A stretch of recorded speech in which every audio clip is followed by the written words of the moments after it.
that level, and you get 2 charges per day. What happens when you use it? It's a cursed item. The very nice polished steel bracer that had a spider etched on the back, well, the actual legs of the spider came out and drove its legs into the arm, and they don't come out. Oh, it's Ever. so it's sort of like a backbiter. Yes, but it's a bracer that restores spell slots for D4s of damage. Funny, my friend designed something really similar, only it's like a really cursed object and has nasty side effects. I can't remember what the side effects were, but he was having to design a bunch of props for a class, and he's a graphic artist. And he did something like he asked me for design tips on like the spider design and stuff. I remember it was the same concept where it dug into the arm. Mm-hmm. Well, I mean, taking D4's worth of damage for spell slots level is still not an okay thing to be doing all the time. Hell no. Yeah. At least it's the cleric wearing it, not someone like a sorcerer. Or a wizard. They're kind of squishy. At least the cleric can always gamble and go, I want a spell slot, and then turn around and burn it for a heal. And the chances of getting more back are way better.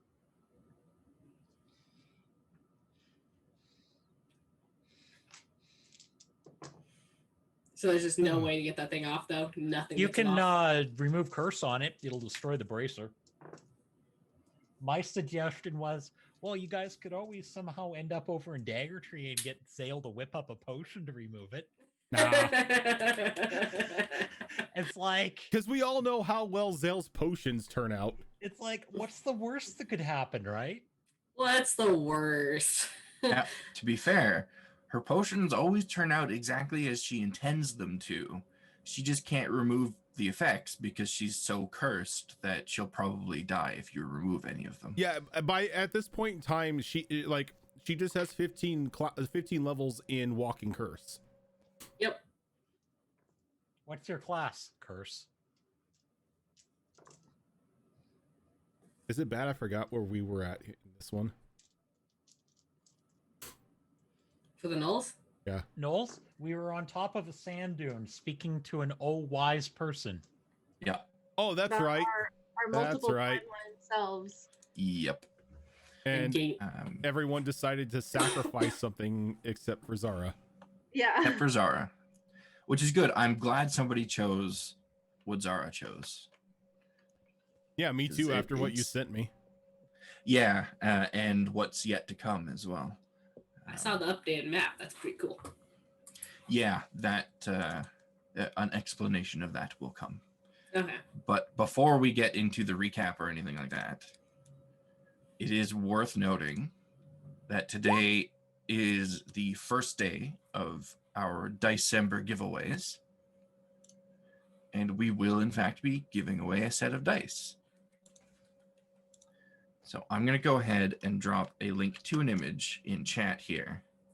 And this is a picture that our very own Zorro took of the dice set that we will be giving away today. Sweet. So there's the Imager link. It is a very pretty set, I must say. So the way that this is going to work, and I'll explain it several times throughout the length of the raffle as well, is I'm going to open up a keyword raffle, and the keyword is going to be December. So once it's open, you'll type !December in chat, and that will enter you into the raffle. The raffle is going to be open for the first half of the stream, so approximately 2 hours. And at the end, I will draw a winner, and that winner will have to tell us in chat what they won. Now, you don't have to say the name of the set of dice. You can just say, dice, I won dice. That's just to verify that you're actually paying attention to what you're entering in for. It's a big problem on Twitch. People see giveaway, they enter into the giveaway, they don't even know what the giveaway is for. So that's just a way for us to verify that you're paying attention. We like free and stuff. And we will send you one Pyromaniac Minotaur. And so once you respond with what you won, that will confirm that you're there and present and won. And then you will need to tell us what your Discord name is, because you will have to be on our Discord server in order to do this. And if you're not, just type !Discord in chat. That's the link for our server. And I will get that Discord name of yours, and I will pass it along to Zorro, who is handling the distribution of the dice, and she will reach out to you from there when she is ready to. So there's really not much to it. Keyword raffle opens, type the keyword, get entered.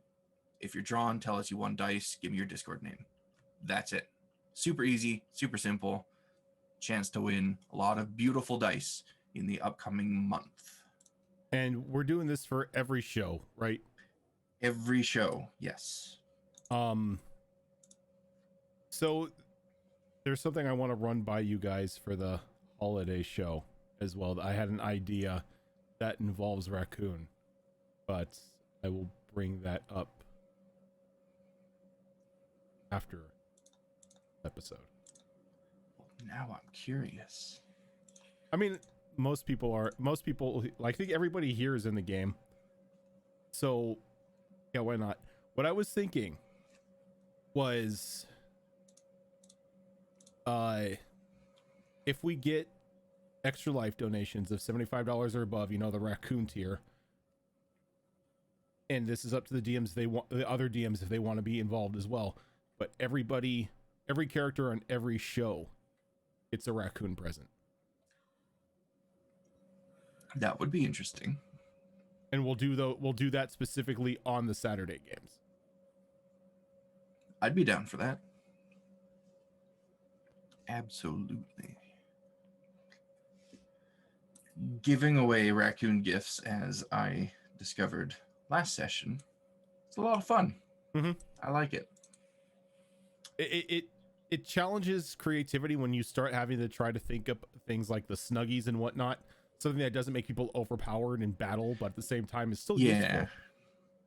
Useful utility stuff. Mm-hmm. Because utility items and utility abilities, I feel like, do not get the attention they deserve. I'm just waiting for somebody to get that magical George Foreman. Advantage on all survival checks involving cooking. Yep, and it doesn't require fire. See, Nice. I feel like Shadow Fox's character needs that. I don't know. I feel like Xena needs that. That too. Okay, so the keyword raffle is now open. To enter into it, simply type !Dicember into chat. The bot won't respond with anything when you do that, otherwise it would get too spammy in chat. But just type that in, you'll be entered, and when we draw in approximately 2 hours, make sure you're present so you can respond and tell us what you won, and that'll be that. So why don't we go ahead and dive into the... Oh, no, let's not do that yet. Quick note, Sirenscape is having issues right now. So ambient sounds are not present. So if it sounds a bit quiet, you don't hear music or anything, or wind howling in the background, that's why. Hopefully the servers come back up before the session is over, but for now, no Sirenscape. Calling you out, Sirenscape live. Get your shit together.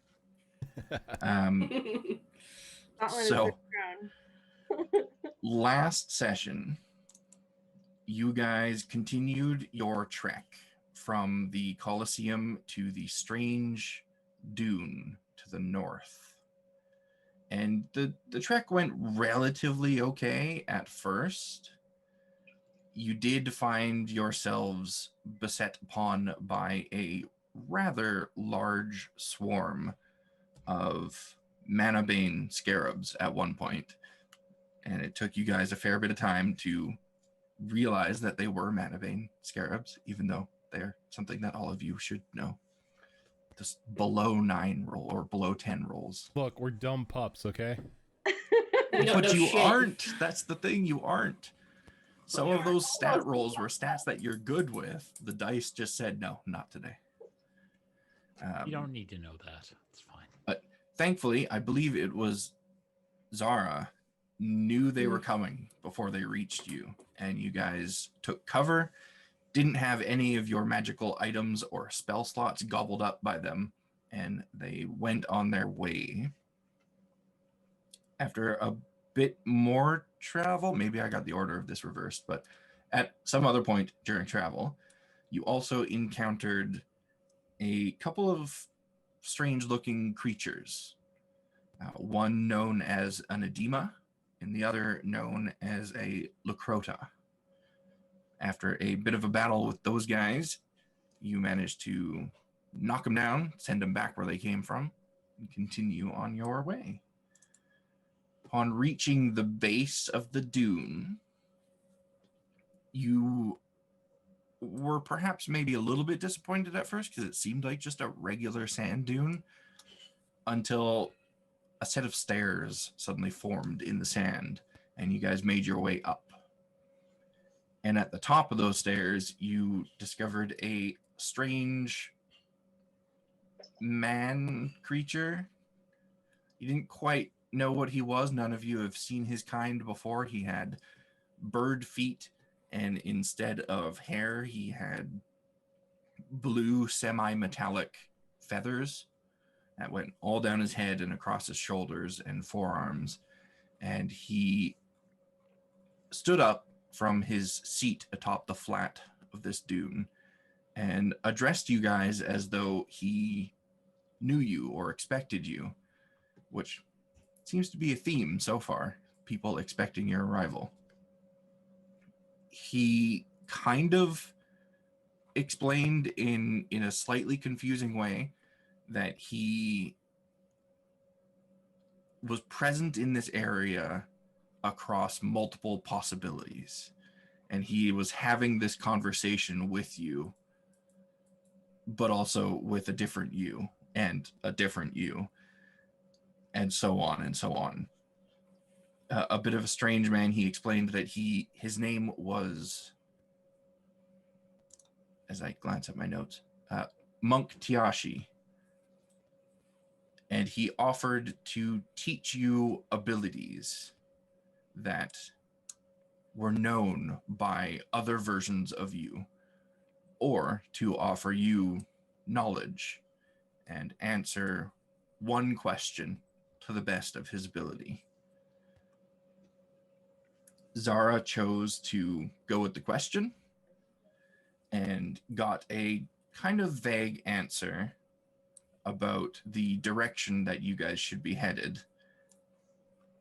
And upon receiving that answer, Isa noticed on the back of the shield, where you've been keeping kind of a semi-coherent map of your travels, a path began to draw itself out through the desert. And the rest of you decided to go with abilities, with Xena being the first, naturally, to step forward, and this character placed his hand atop her head and on her chest, and light began to shine from her eyes and her mouth as she looked up to the stars and began to call out in pain. Oh yeah, that part. That part. Forgot about that part. And that is where we are going to pick up today. So the rest of you watching this, once Xena's eyes and mouth light up and she begins to call out, the eyes and mouth of this monk do the same thing, and he looks up to the sky in the same way that Xena is.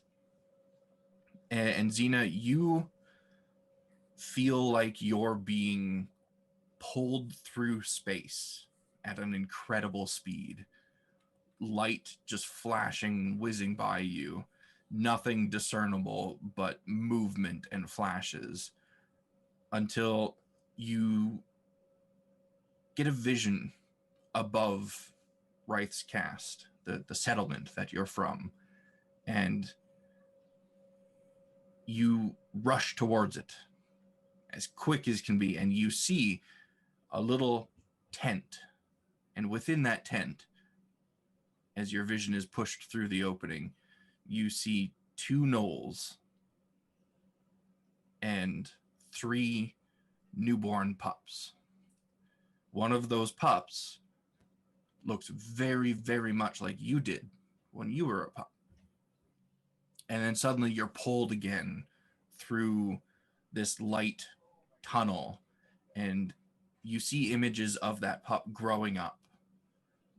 Some of it matches what you remember from your childhood, but at the same time, there's images of this pup doing different actions where you chose to maybe go right, the pup chooses to go left, but another image of it goes forward, another image of it goes right, all at the same time. It's doing all these different actions, making all these decisions simultaneously. And you watch as the pup grows and picks up an axe, picks up a sword, picks up a book, following all these different disciplines. And you gravitate towards the axe, of course. And so that's where your focus lies.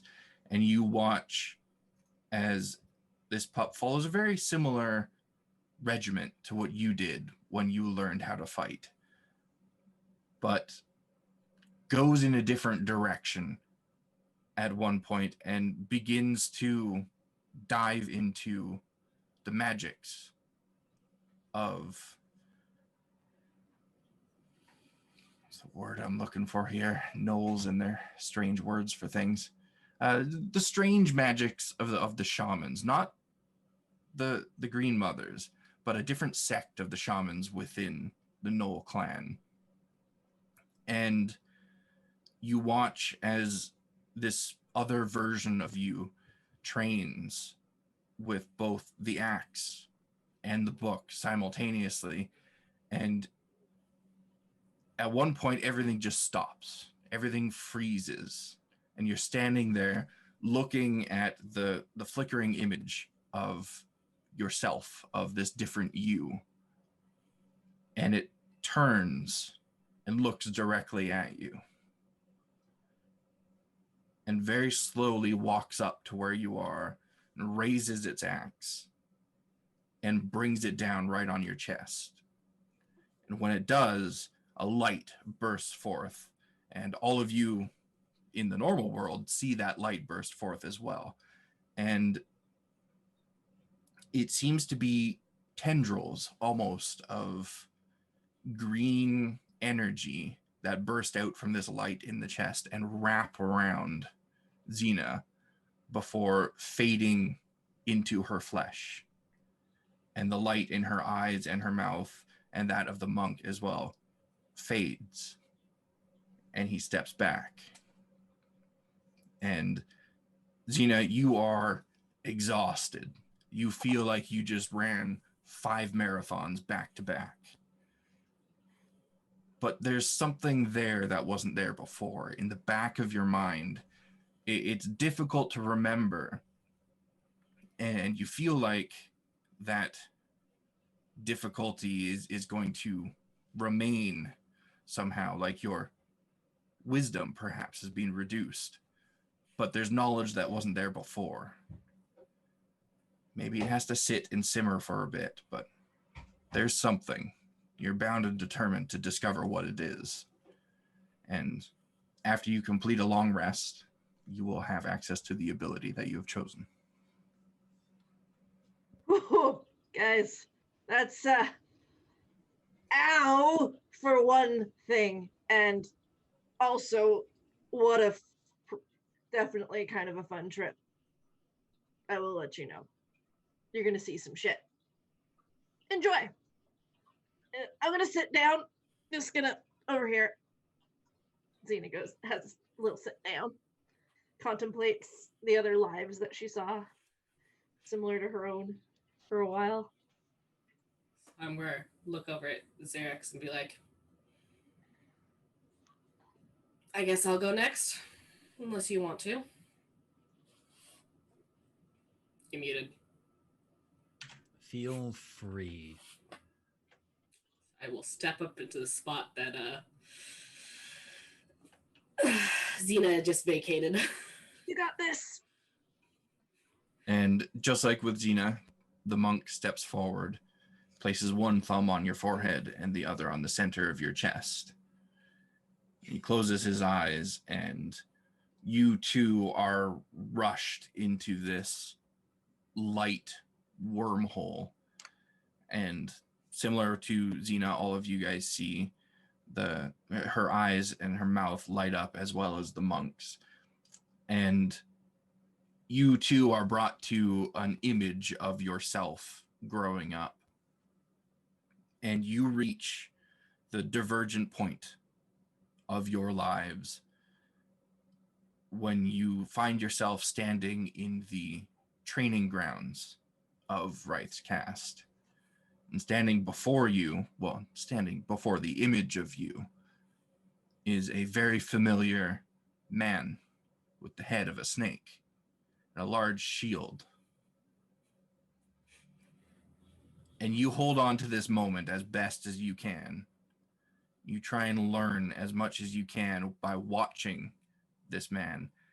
And you watch him and the other you train. And you see him giving pointers to you about how to utilize your shield in the best way possible. And after several minutes of watching this, everything stops. Frozen in time, except for the other you, who eventually turns to look at you. And you see in her hand a shield very, very much like the one that Tyrus had, but an obvious replica of it, not the original thing. Perhaps maybe a gift that was given to her by her mentor. And she walks up to you, gives you a smile, before thrusting that shield towards you. And as soon as it makes contact, light in your chest emerges, and all of you on the other side, the material plane, see that a pale yellow light bursts forth from Iza's chest and surrounds her in almost a bubble before it closes in and fades into her flesh, and the light from your eyes and your mouth and that of the monks fades as well.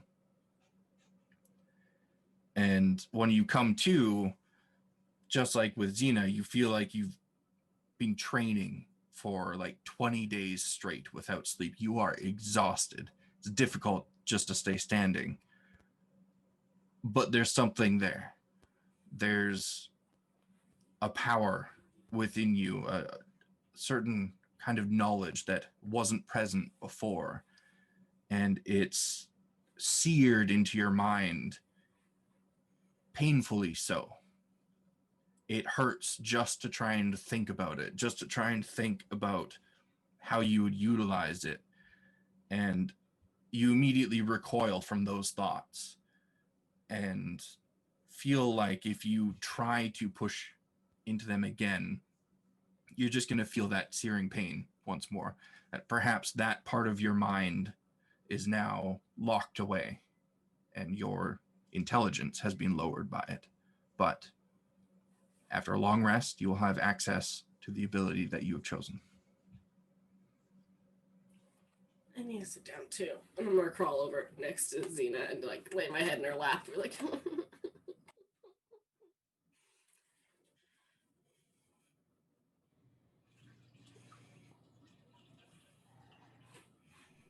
And the monk stands there, looking at Xerix. Xena, like, takes her axe and nudges him a little bit. Are you sure those two are going to be okay? They will be fine. They have been fine most of the time. Yes, most of the time they've been fine. Don't be a wuss. just do it.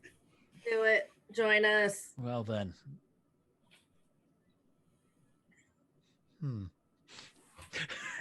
It's like, are they turning to undead? No. So Xerix will step forward. And the monk will step up to you. Same deal, places a thumb on your forehead and on your chest. And as the lights emerge from your eyes and mouth, you are sent not to Wraith's Cast, but somewhere deep within the desert. You know exactly where this location is because you yourself have actually been there on the material plane.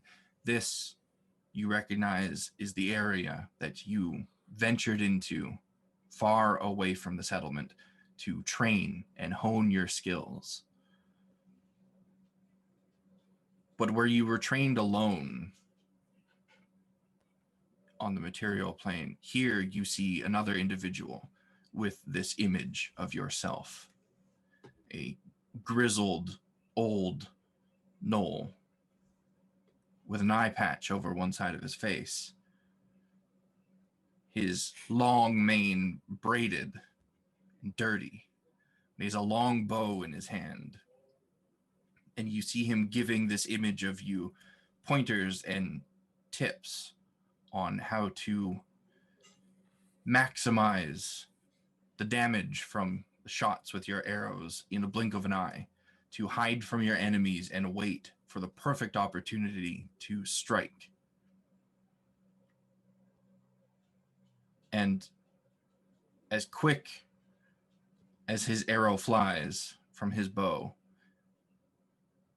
it stops midair. But you aren't on ground level with these two. You're watching them almost from the sky above.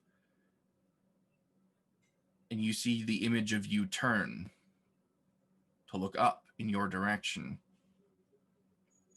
Almost a somber look on his face as he pulls the large bow from the grizzled Gnoll's hands and knocks an arrow half as tall as he is.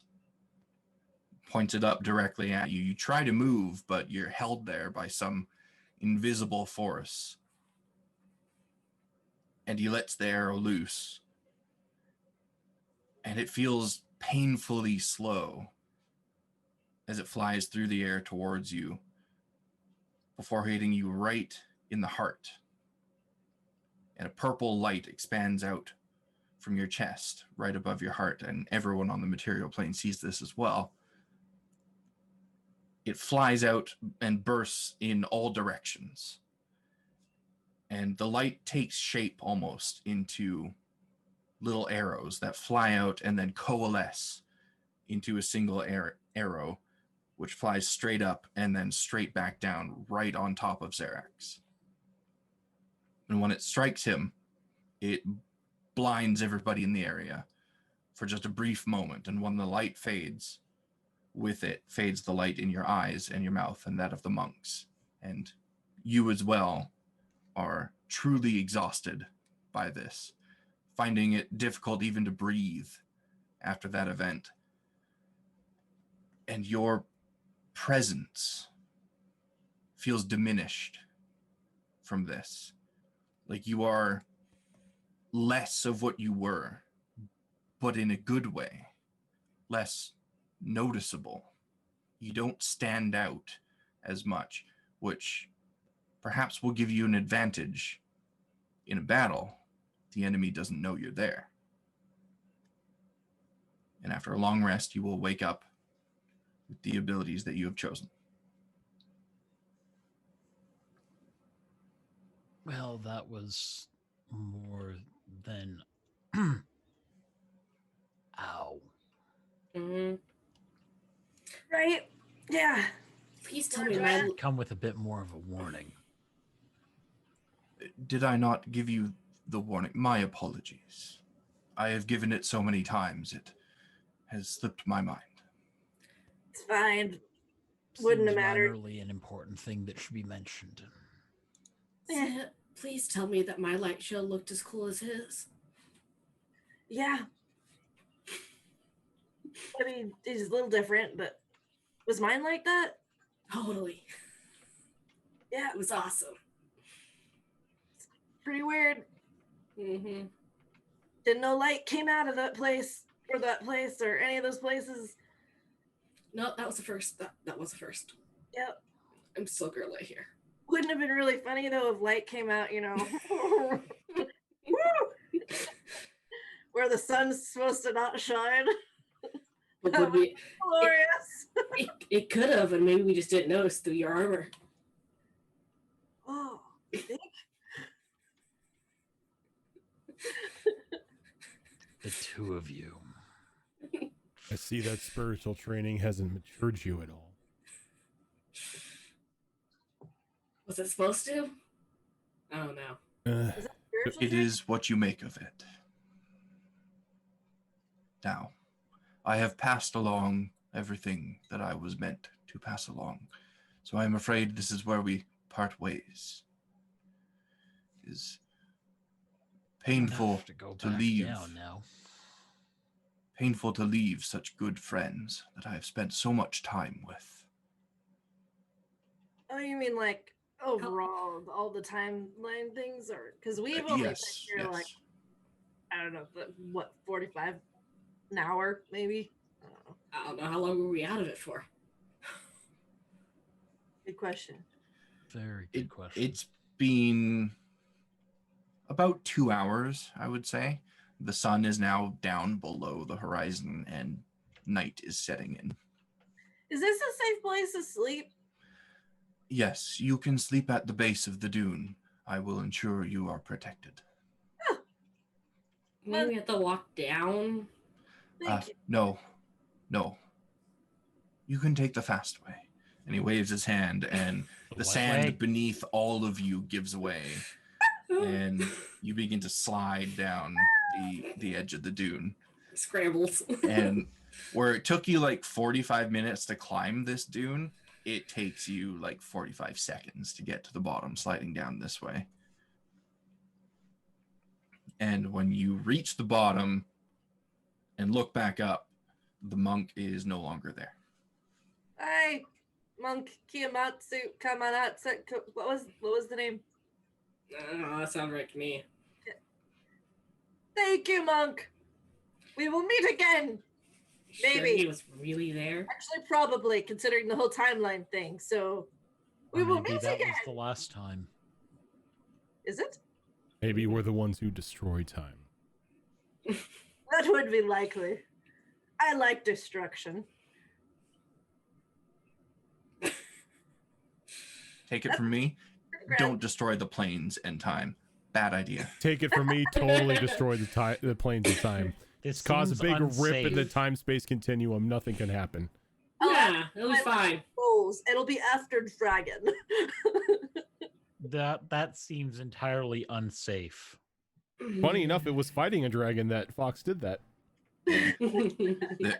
There are two things on Xena's shit list. One is a dragon, the other is time. She starts beating up clocks. This is where we go with the age-old phrase, time is always against you. It is. So you guys are now at the bottom of this large dune and have been told that you will have protection during the night. You can sleep here if you want, or you can press on through the night to wherever your next destination is. Probably not a recommended thing to do, but I don't think the three with me are going to be able to move. No, Mm-mm. I'm already curled up. Yeah. Hey, you got any of those mushroom things? Am I hungry right now? Did that make me hungry? We're always hungry. We're gnolls. yeah, I mean you're always hungry. I want no. Okay, I give each of them a mushroom, seeing as how it makes 10 that we've only used 4. Nom-noms. Sleep. These still are questionable, but at least they don't turn us into the undead. They're not those ones. You keep saying that. We haven't grown any of those. Yet? Yeah. No, we don't grow them. You sure? Have you seen everywhere that you grow mushrooms? It could be a secret stash. No, I assist in growing the mushrooms back in the cast. We wouldn't grow anything that enslaved the mind of people, seeing as how our peoples tend to eat anything within a 10-yard radius of them. Fair enough. Good enough for me. So, are you guys opting to take a long rest here then? I think that's a good idea. I think it's a good idea as well. So, as you all bed down, close your eyes, sleep very quickly takes you, or at least 3 of you, the very exhausted 3. Zara, you have a bit more of a difficult time getting to sleep, trying to process what the monk has said to you, and maybe a little bit disappointed with the lack of information he gave you, but sleep does eventually take you. And you feel like you're asleep for maybe an hour or so, Zara, before you open your eyes and find yourself staring at a bit of an odd sight. It's you and Xena and Xerax and Iza all walking through the desert. Your vision is obscured slightly by shadow and some kind of static, but you recognize the 4 of you immediately.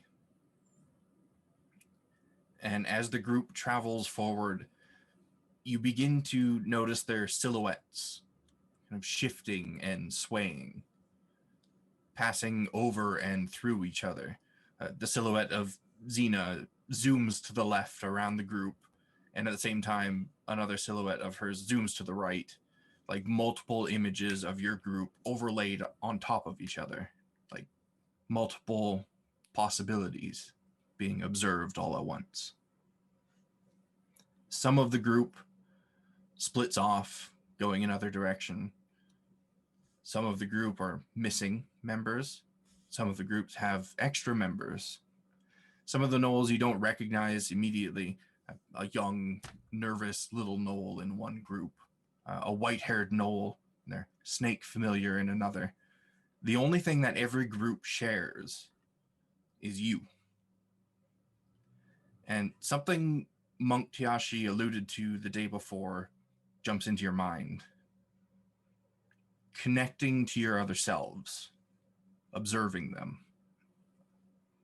Perhaps this is part of the knowledge that he made available to you.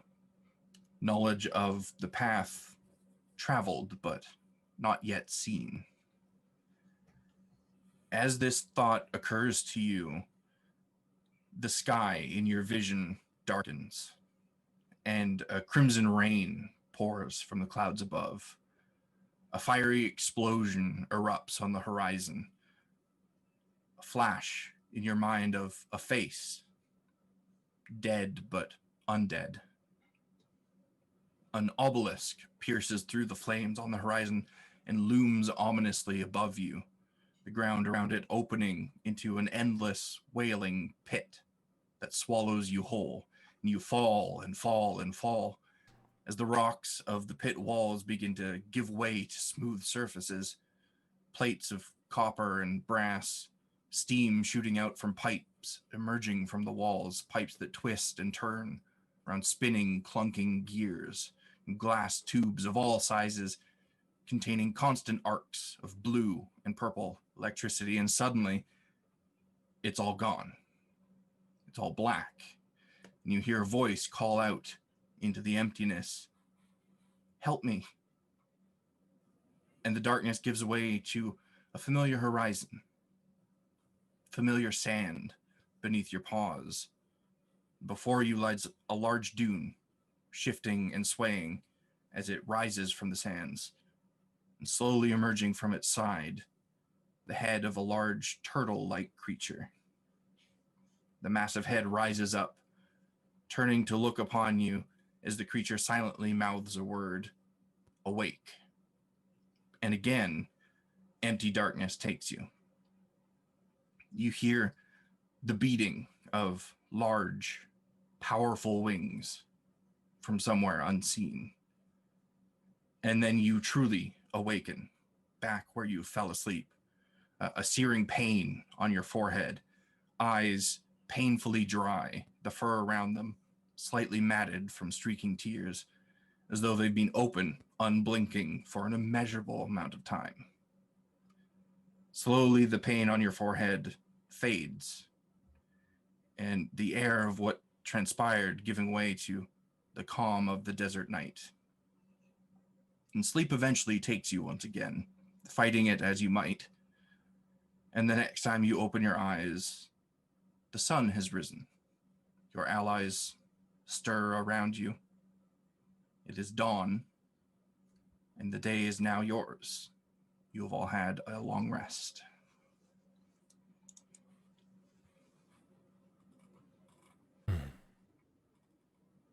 Xena gets up, starts running, doing her routine. Right when the sun rises. Just zoomies around the group, really. Around the dude. The usual normal morning Yeah. routine. Yeah. Isa's gonna look up. Always have so much energy. I don't understand it. Why so early?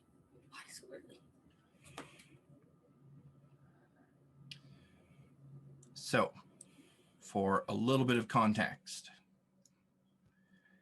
the markers that I have placed and path that I have drawn on the map, Zara, that is the path that appeared on the shield, and you believe the images that you have seen perhaps correlate with the different markers along that path. Okay.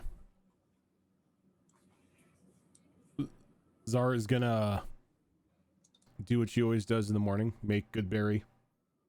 Or good mushroom, I should say. Walk around, hand one to everyone, but stay more silent than she normally is. Who During is her lap, the... Xena will grab one of the mushrooms out of Zara's outstretched. Like a baton pass, but with a good mushroom. No! Who is the first person that you hand a mushroom to? Probably Xerix. Zarek, give me a perception check. Ooh, perception. Yep. Ooh, D20.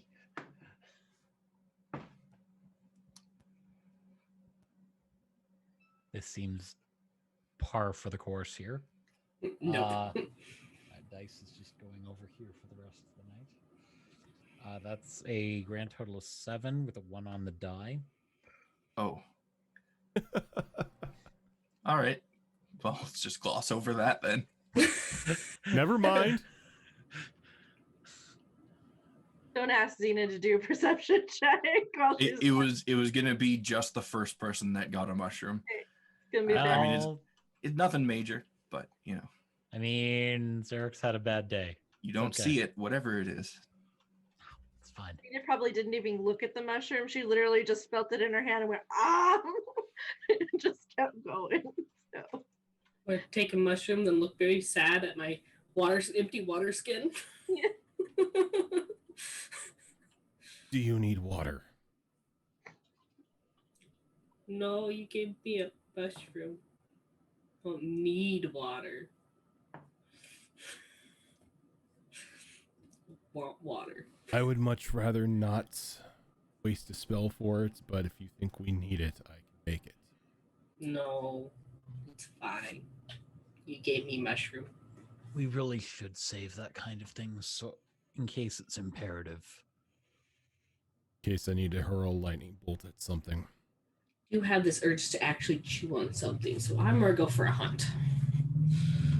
See what I can get. As soon as you start to make your way out of, well, it wasn't really a camp. You all just kind of Pass slept out on the sand.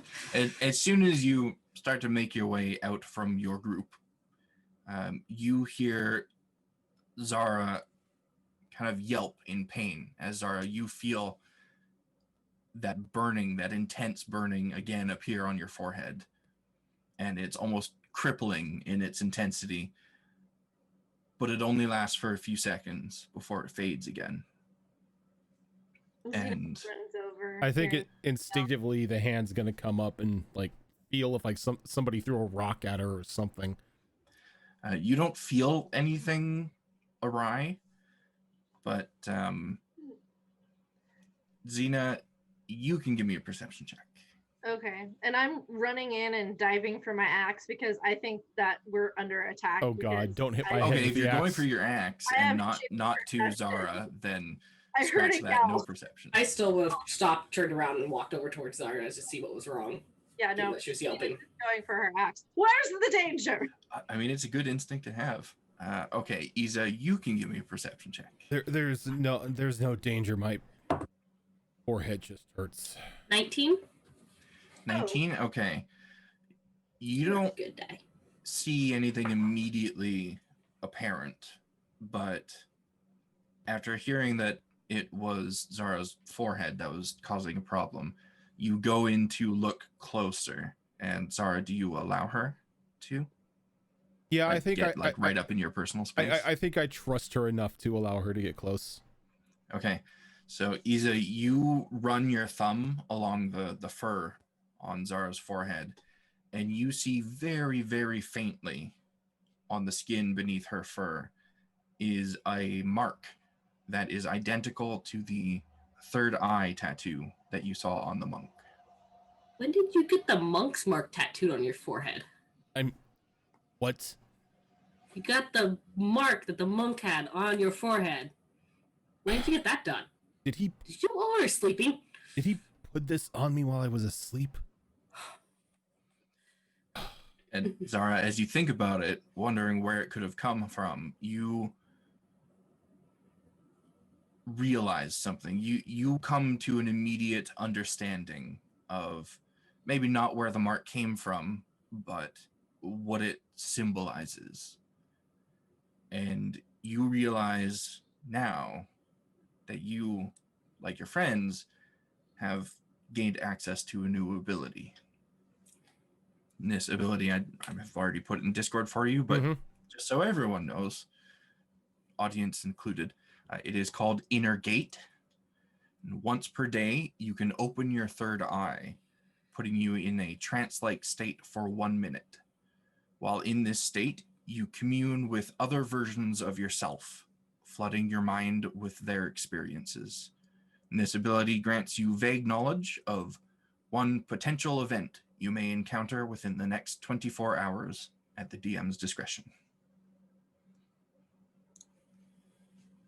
So with that information or with that realization now, can I put two and two together that what I saw last night was the possibility the possibilities of the next 24 hours?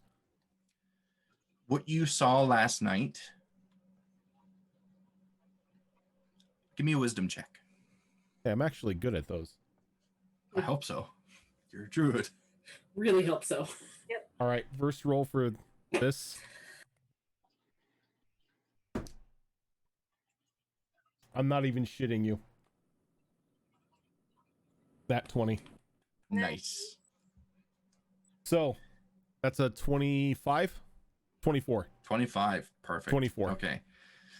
You ponder on that thought for a minute and realize that what you saw last night was the answer to the question that you asked the monk. And it laid out the most traveled path of the other versions of you and your group. And the images that you saw were reflections of events that they experienced along that path. You know, for And the that purposes of chat and not for me, I mean, because of course I remember, like, what, could we just restate the question that was asked real quick? Like, for chat, really. So. Only for chat. I don't remember the exact wording of the question. It was pretty much the most optimal and safe path to get through our adventure and back home. And the answer to the question, the images that Zara has experienced, is essentially the path of most discovery on your way through the desert and back home. I mean, safest path home would be to just turn around and go home right now. Mm-hmm. But you're on a quest, so you can't go home empty-handed. And what Zara has seen, although there is significant danger along the path, is the path of most discovery and the path that has proven most successful for the other versions of your group. Now, the order that you received those images in, Zara, you can safely guess that they correlate with the order of the markers along that path. The distinction between the images that you experienced is entirely up to you to figure out, but there is a correlation there. Okay. Well, I guess the bright side is I know what the most successful path is to take in order to complete our task. Are you like the new monk now? Do you have to go live on the dune? God, I hope not. That would suck. We need That you. would suck. Speaking of the dune, as you kind of glance over in that area, as you say that, you notice that the dune is not there, but rather like 400 or 500 feet away from where it was, and it's shorter than it used to be and a little stouter at the bottom, as though all the time that it had experienced frozen in that spot caught up with it and shifted it to where it would normally be at this point in time. That is really weird.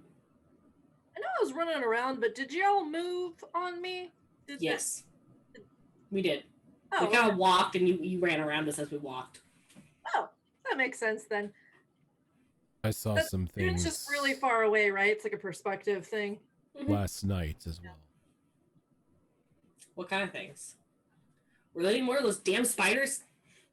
Yeah, I'm gonna check my stuff. Check my stuff. I didn't see any spiders. I just saw faint glimpses of multiple us along our journey. Sometimes we were together, sometimes we were missing people. Oh, something like that. Sometimes we had people. I wonder if there's people we could find along the way. Was there ever a version where there was a twin of me? Because that would be glorious. I did not see a twin of you. Was there ever a version where she wasn't so hyper? No, every one of them I saw was her running around constantly. That makes a lot There of was even possible options with more zoomies, right? Yeah. All it's shown me is nothing is guaranteed. There was even one where I was falling through some sort of hole into an area filled with brass. I feel like there was a hole that we were told about by someone at some point. The crevice, the one where they dump all those who are unworthy. Maybe Stay away from holes. Yeah. You see one, just walk away from it. And then the beating of dragon's wings. Oh, yes. I like that. That is glorious news. Maybe what kind not. of dragon did you get to see? Did you get to see the wings? How big were they? I was alone when I heard the dragon wings. Well, that's not good. No, it is not. Very not good. If you're alone, run. I'm alone when a dragon. If I'm alone around a dragon, it means either we got separated or it's already killed you all. Not possible. You got me. Xena, you do know you're not immortal, right? Well, I mean, I've never tested it, so. Don't. All right. I mean, you haven't died yet, right? Worst case scenario, you're dead. Best case scenario, you possibly end up like the Matriarch and have one of your body parts cast into the astral plane. That doesn't sound so bad. What's the worst that could happen? You haven't heard her scream at night. Xerax, you know exactly how bad it is, being as familiar with other planes as you are. Mm-hmm. It's terrible. It's horrors, endless horrors. Thankfully, I saw nothing of my mother, so that's a plus, I guess. Who's your mother? Let's Why not is that a talk about plus? it. You don't want The to less you know, the better. Did she live with us back at Ruth's castle? No. So more of No. the story: stay away from holes. Got it. Does your mother live in a hole? Is that why Maybe you he does. Kind of. Yeah, she kind of does. knew it? It all connects. Division solved. Just stay away from the holes. Got it. Yeah. Right.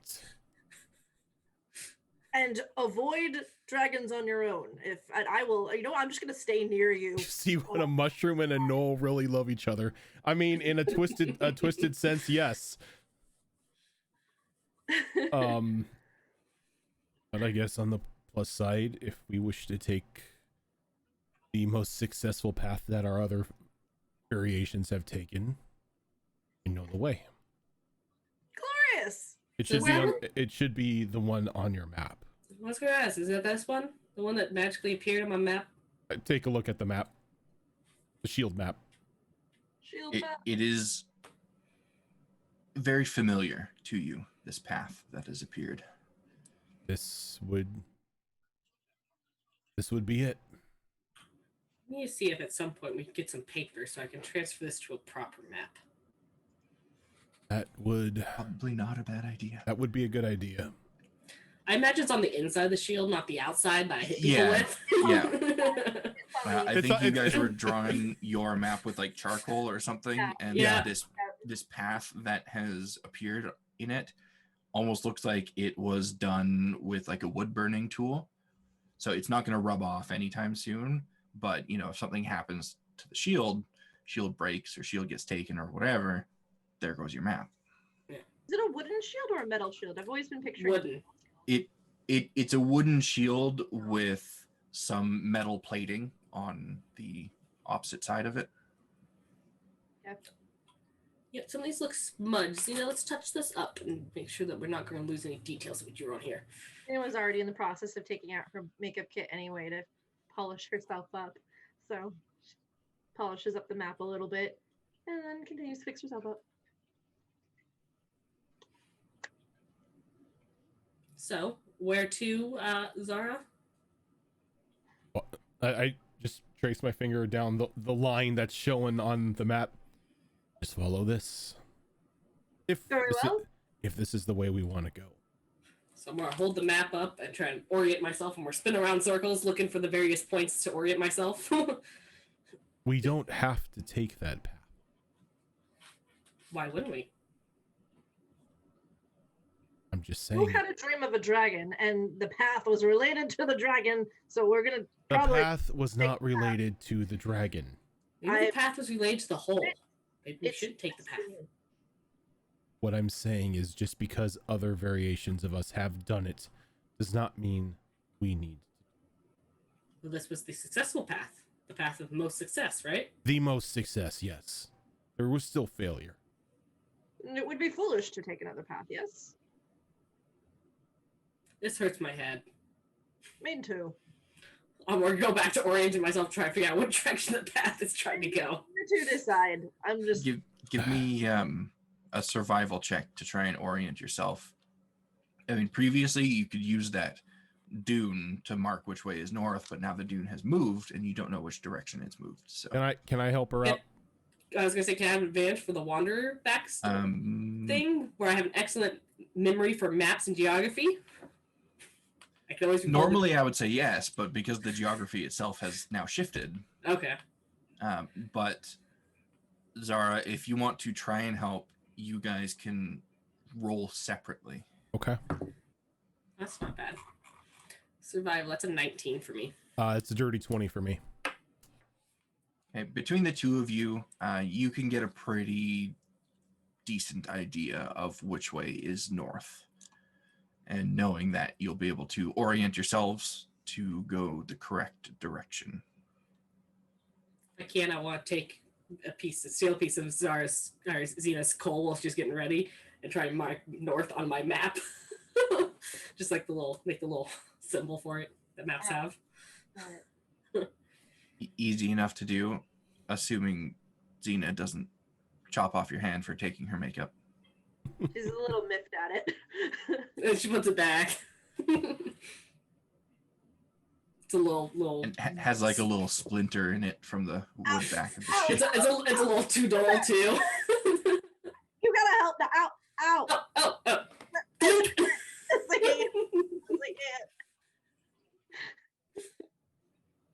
You shouldn't poke yourself with these. Path of most success.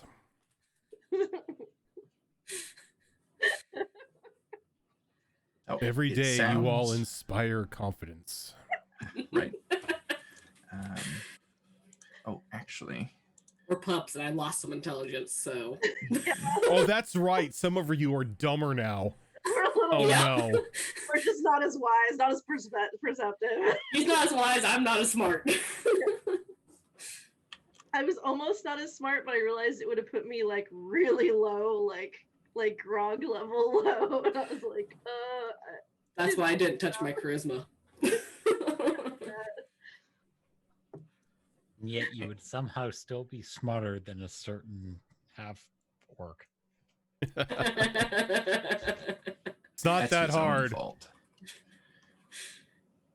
I will, assuming I can get this to show up correctly, just show you briefly on the map window here what the mark looks like.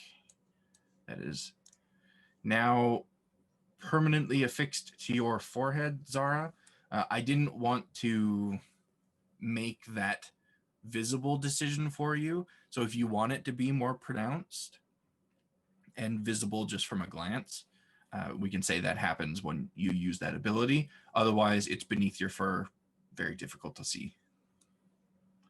But while he pulls that out, this probably is a good time to remind you, December. Oh, that's a cool. Enter in the raffle. Just type ! December. Oh yeah, like when I use it, I want it to be super obvious. Okay.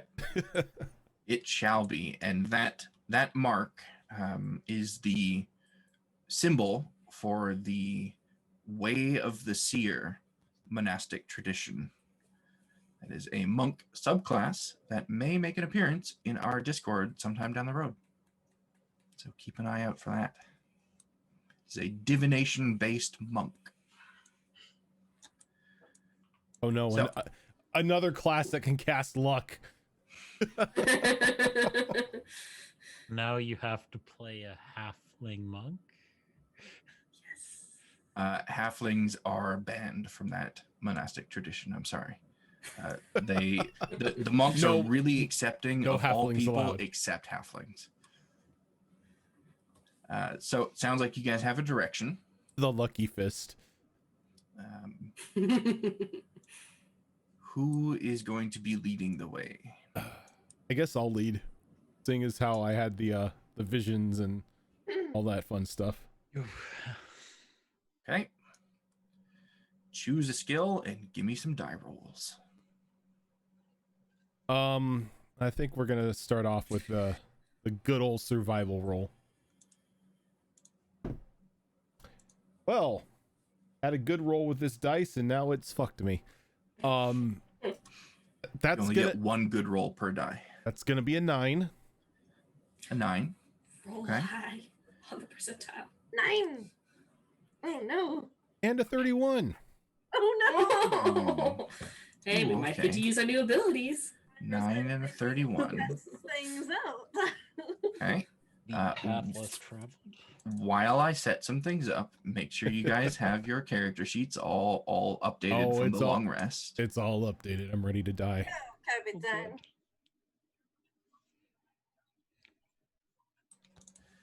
Did you wanna take a break as you're setting all this up? Yeah. Yeah, sure. Let's go ahead and do that. So, before we take the break, real quick reminder: this is day 1 of our Dicember giveaways. We have a beautiful set of dice up for grabs right now. I'll drop a link into the Twitch chat here of what the dice look like. The raffle is open, and you just need to type !Dicember to enter the raffle.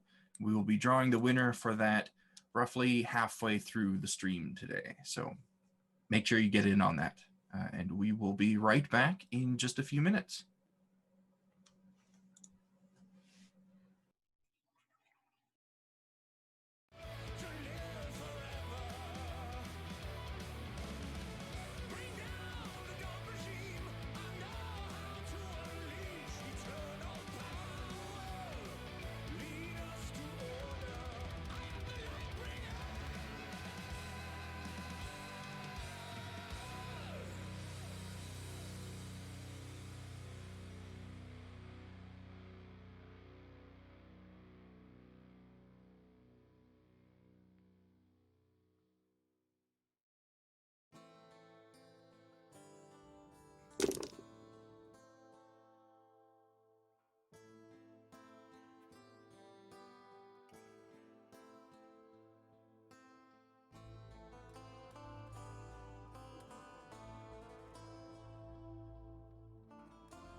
Okay, we are back. Yay. Welcome back. I have chili. So, for those that did not see the message I posted in our Discord channel, looks like Sirenscape is back up. Yay! We can get that going. Okay, got that open. Yep, let me open Sirenscape. Of course, it waited until after the moment that I designed a lengthy sound set for was already done. Yep. Aw. Yep. That's how it always Okay. happens. For the whole like what we saw, our vision scene. Yep. Yeah. That's okay. I'll find a different use for that Right. sound set. Fox, can That's you okay. do me a big favor and do a Sirenscape test so I can get it on the right channel? I sure can. Why is that not? No. Even without the Open. music, those scenes brought tears to my eyes. Yes. Verify. Oh yeah, I hate that. There we go. All good. Are you having a Shadow Fox moment where it's not cooperating with you, Raven? Sirenscape, I will disown you. I'm gonna take that as a yes. Mhm. Oh my god. Open? Yeah, it tries to make you log in and tells you like 12 times that your password's not wrong. Your password's wrong. Then you go to reset the password and it goes, "Oh yeah, by the way, that's your password." Nope. Had nothing to do with the password being wrong. It kept telling me I was in the other game, and I'm like, no. Oh. It's Yeah. like, don't do this. So while Raven is sorting that out, It's sorted. Another quick reminder that this is day one of our December giveaways, and the raffle that we currently have open is probably going to conclude after this upcoming battle, because that will be roughly halfway through the stream. If you are not in the raffle, all you have to do is type !December in the chat. That will enter you in to win a lovely set of dice. And if your name is pulled when we draw a winner, just have to tell us what you won. Dice. It's not difficult. And that will let us know that you're here and paying attention. We will get your Discord name from you, and I will pass that along to Zorro, who will then contact you at some point when she is ready to disperse the dice. So, you guys were traveling along, thinking that today was maybe going to be an easy day after the rough night that you had, because that happens once in a while, right? No, Hasn't you know, yet. hasn't yet, and it's not going to happen today either. Zara, since you're leading, I would like you to give me a perception check. It's a good thing it's you. Perception check, you say? Perception check. Oh, what is my There- perception? See the There's arm some looking at us. rubble in the path ahead of you that looks like broken down ruins. That'll be a 9, Chief. Okay. That's actually good in this case. So I was going to say you give it a pretty good once over before you approach it, which could have been bad. But with that perception check, nothing triggers. But you don't see dangers either. So you proceed forward. And suddenly, from behind those ruins, leaps a large 8-legged creature. Its skin is a dark gray with a bit of a bluish tint to it. Its eyes are bright green and almost glowing. And it has many, many brown spines sticking out all along its back. It kind of looks like a really, really big 8-legged salamander. And it immediately takes an aggressive posture as you guys approach it. I will move you over to the map here. And I will move this guy over here. And let's start up some battle music while you guys roll initiative. Please don't fail me now. Ooh. I'll take it. I'll add you to the turn order. Somebody Oh break that. no. Oh, yes. Oh. Wait, what is it? Make it big. I know what it is, and I don't like it. It I looks disagree. like a basilisk of some I breed. love It's a it. baby dragon.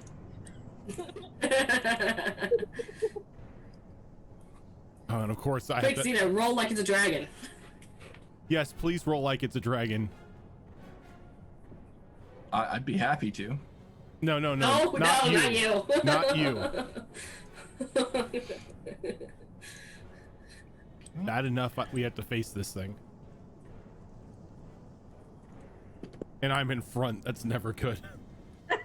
I know all three of you have almost the same roll. We're all so close. 13, 13, 13, 12. And then I'm over here with my 22. No, sometimes things happen. Yeah. Okay. I didn't use my new feet. I've got my book ready. Just in case that pops up, I'm sure it will. I Wait. have the table. Oh Wait, yeah, I forgot. Did you take that table? Yeah, Oh she my did. god. The Yeah. characters might not be happy, but I'm happy. I am so happy. I've had this book sitting at the post office for like a week now because I mean I don't immediately need it, so I wasn't in a rush to get it. But then I remembered that you went for that thing, so I made sure to go pick it up today. I am so happy to see this in action. On D&D Beyond, so I have the chart up on my screen, so we're good. Okay, so Isa, you are going to start us off in the initiative. This creature has hopped out from behind those ruins and is in an aggressive posture. It is not immediately attacking. However, before you can do anything, I will need you to roll a Constitution saving throw for me. Just for existing, you know. 17. 17? Okay, you're fine. Alright. On that, I'm gonna go here. And it's looking aggressive, and I'm kind of excited. I got a new ability. So I'm gonna take 2 swings out with my sword. Okay. The first one being a 16. 16 will not hit, I'm afraid. I didn't think so. Next one. That's an 18. An 18 will hit. Okay. So that's going to be. Really? You're not being used again. I don't like that damage. 6 slashing. 6 slashing, okay. And then I'm going to bring my shield out and I'm going to smack it with the shield as a bonus action. Go right ahead, because you can do that now. I can. And it's a large That one shield. It's is a medium. a D8. Yeah. And that's going to be a 17. 17 will also hit. Alright. Let's try this D8. So that's 10, I'm assuming bludgeoning damage. Yes. Yep, and make sure you're adding your strength, of course. Yep. It's a lovely world to be in. All right. It is. Now you have Couple all decent- sorts of things you can do with a shield. Decent hits to start off. Anything else you're going to do on your turn? That's everything. That's everything? All right. It is now this creature's turn, and it doesn't appreciate you coming up to it and smacking it with a shield. So I appreciate smacking it with the shield. it is going to make an attack against you. Is an 18 going to hit? No. Okay, it will make a second attack against you. But I'm pretty sure 14 doesn't hit if an 18 doesn't. But it's Nope. going to try to bite you twice, but you're too excited with these newfound abilities that you have. You're just dancing on the spot, and it does not manage to clamp its jaws around you. I would like to use repose to smack Okay. it back. Does that require you being hit, or is it just any attack? It's a reaction if they miss. If they miss, requires a okay, miss. yeah, perfect. And that's going to be a 17 plus 7. So That will hit. Yeah. 24. 24, thank you. And then another d8. Ooh, I'll take max damage. D8 plus 4 is 12. All right. Makes up for that first attack that missed. Does. That'd be slashing from the sword. Assuming I can't Xena. smack it back with the shield. It's up to you now, Xena. This creature has locked in combat with your good friend Iza. Do I recognize what this creature is at all? Have I come across it before? Give me a nature roll. Probably not. That would be a 9. A 9 is not going to do it. But what you can do is give me a con save.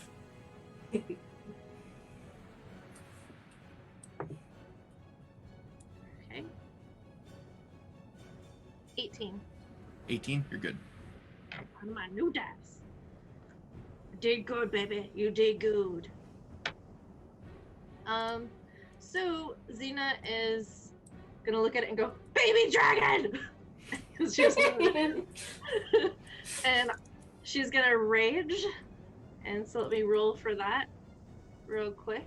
An excited rage. Off that lovely new chart. Excited rage. Okay, I rolled a 4.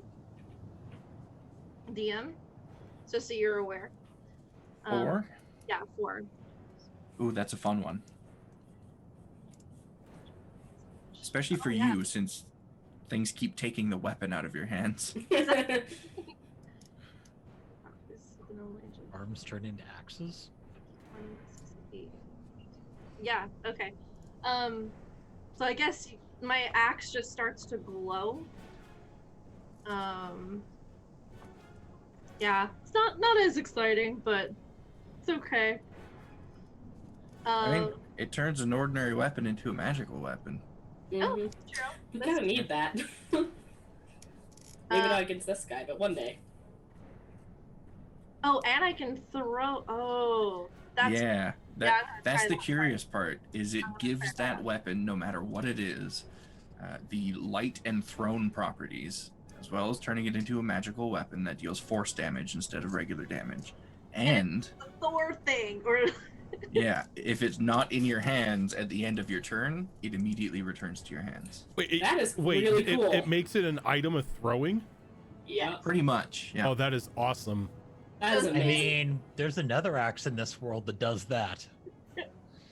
so Yeah, Xena there is. takes her axe and she goes into a rage and just starts glowing like Dragon Ball Z style, like just glowing. And her axe, and she fades and the axe glows, stays glowing. And she just kind of gets it in her head that let me try this. And she's going to kind of aim up her strike, and I think I'm in a good position to throw without hitting any of my enemies now, or any of Yeah, my you can do it.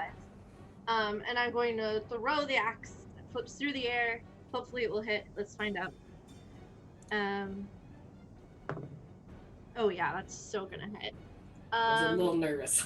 17 plus 8, so. Yeah, that definitely hits. And so, and it changes the damage to force type magic damage. Let's do Yeah, this. and none of you have seen this effect on Xena before when she's gone into a rage. This is all brand new.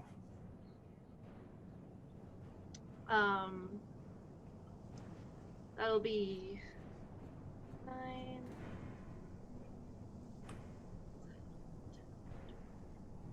15, 17 points of force 17. damage. Very, very nice.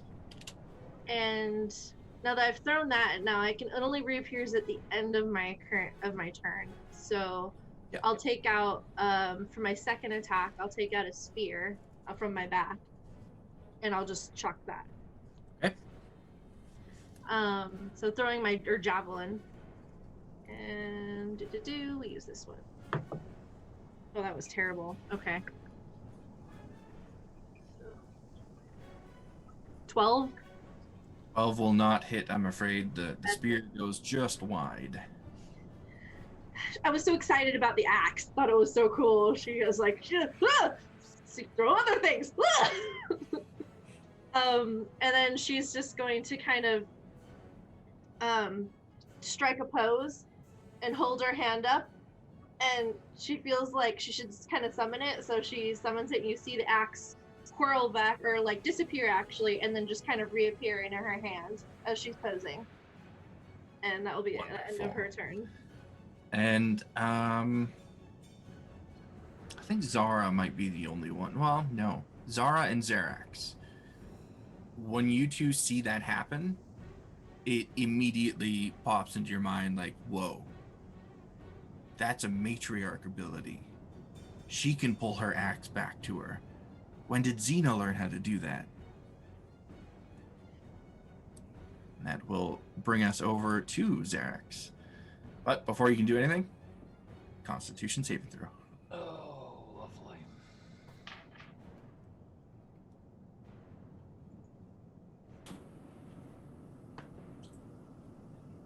$11. 11. Ooh. That's never a good sign when the DM says ooh. Well, I mean, the DC is so low that I didn't get my hopes up. Keep in mind, I'm a ranger, not a warrior, so I don't have a Yes, that's true. con save thing. Okay. Xerax, you go to step forward, and when you bring your foot up and then place it down on the ground, it falls much heavier than you expected it to. And you look down, and you see gray beginning to work its way up your legs as petrification begins to take hold. Nope. You Nope. are, let's see, on the first fail, you begin to turn to stone and you are restrained. So you still have your actions and everything, but you are restrained in this spot that you're in right now. Oh no. Is that yellow box supposed to be around? No, it's there. This. Sorry, that was me. Will that do what I want it to do?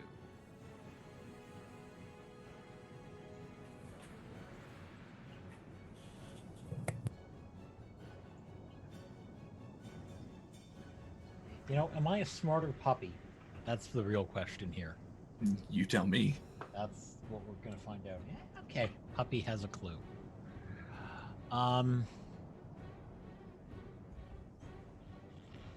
Will lesser restoration fix that?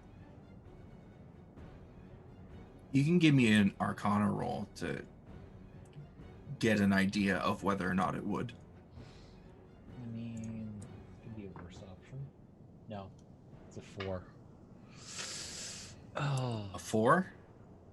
Yeah, you think lesser restoration would absolutely fix it. so not a huge problem. Restrained, which means I can't move. Correct. I can't believe I didn't have my I condition. think your attack is thing at disadvantage open. as well. Yeah. And things are at advantage to hit you. Yep. Restrained creature speed becomes 0. Attack rolls against the creature have advantage. Creature's attack rolls have disadvantage. And creature has disadvantage on dex saves.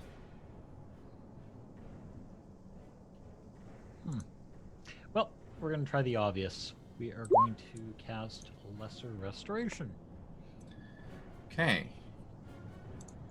You, I assume, on yourself. Yes. You pulse out that lesser restoration, confident that this is going to free you from the stony grasp, and nothing happens. Well, that's depressing. I'll know for next time.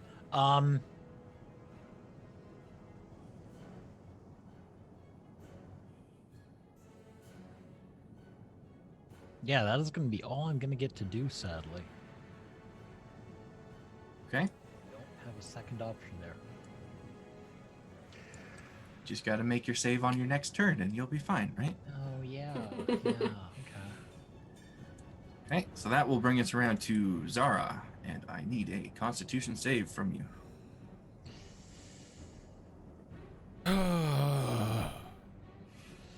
How That's about how a I feel when I'm 6? fighting basilisks. How too. about a 6? Does a 6 work? Oh no.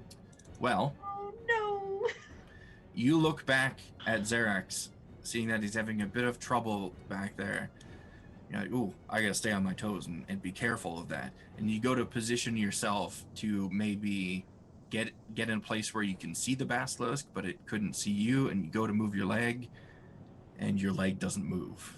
You look down and you see that stony surface beginning to creep up on you as well, and you are restrained.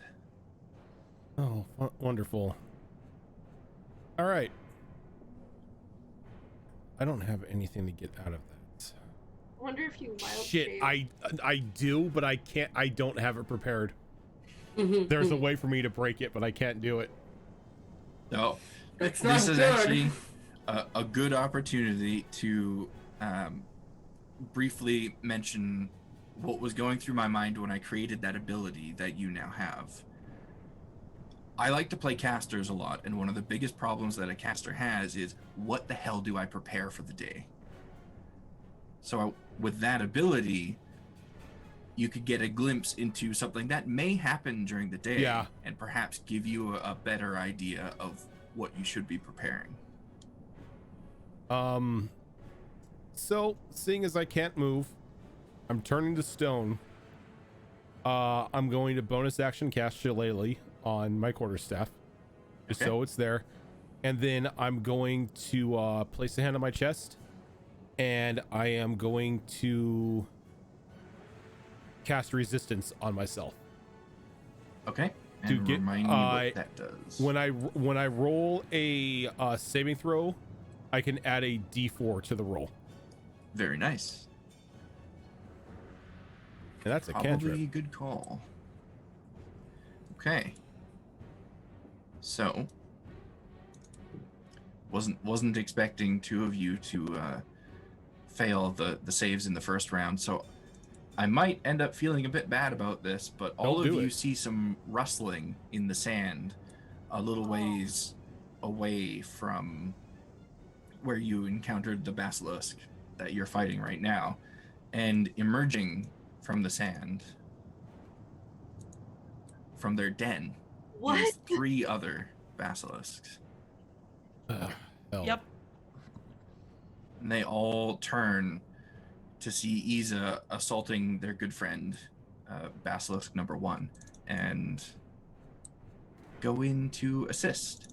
However, it did take half their movement to unburrow themselves. They don't have very much movement. So that one can only get there, that one can only get there, and that one can only get there. That brings us right back around to Isa. I will need you to make a Constitution saving throw, please. 14. 14, you are fine. Okay. I'm gonna keep swinging at this thing. I got no idea what's going on. Swing away. 18 to hit. 18 will absolutely hit. 13 slashing. 13 slashing. All right, the one in front of you is starting to look pretty darn rough already. It's kind of teetering on all 8 of its legs. I keep forgetting these things have 8 legs, and it's really weird. Slash again. And that would be a 16, which I don't think hits again. A 16 does not hit. See how there's more coming out of the woodworks. I'm going to go ahead and action surge. Okay. Take another whack at it. And that's another 16. Time to change die. That's better. That's a 24. 24. That will absolutely hit this creature. Slash, and that's going to be 9 slashing. 9 slashing is 3 more than you needed. You drive your weapon down into this thing and sever a very important vein right in its thick neck. And it quickly drops to the ground, red pooling into the sand around it. And then I'm going to bonus action to rampage over to this one and take a bite. The one right in front of you here, I assume, is the one you're Yep. biting. Yep. Okay. And that will just barely make it with a 17. 17, yeah, that is the target number. And see, bite is a d6. Grab the right dice. Oh, really? A 1 on that? Alright, so that's a 5 piercing. 5 piercing. Every bit helps. It does. All right. Anything else on your turn? No, that's everything. All right. That will bring us over to this guy. And that is... which one is that? That is One the I one right in killed. front of you. Yeah, I had them separated into 2 groups, but the other part of group 1 wasn't Okay. going to be in the initiative until after they emerged. Makes sense. So the one in front of you is going to try and bite you right back. Alright. Does a 21 hit? That does. Okay. That is going to be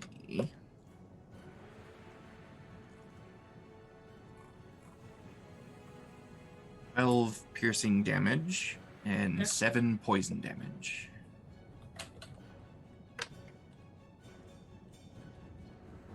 We'll go in for a second bite.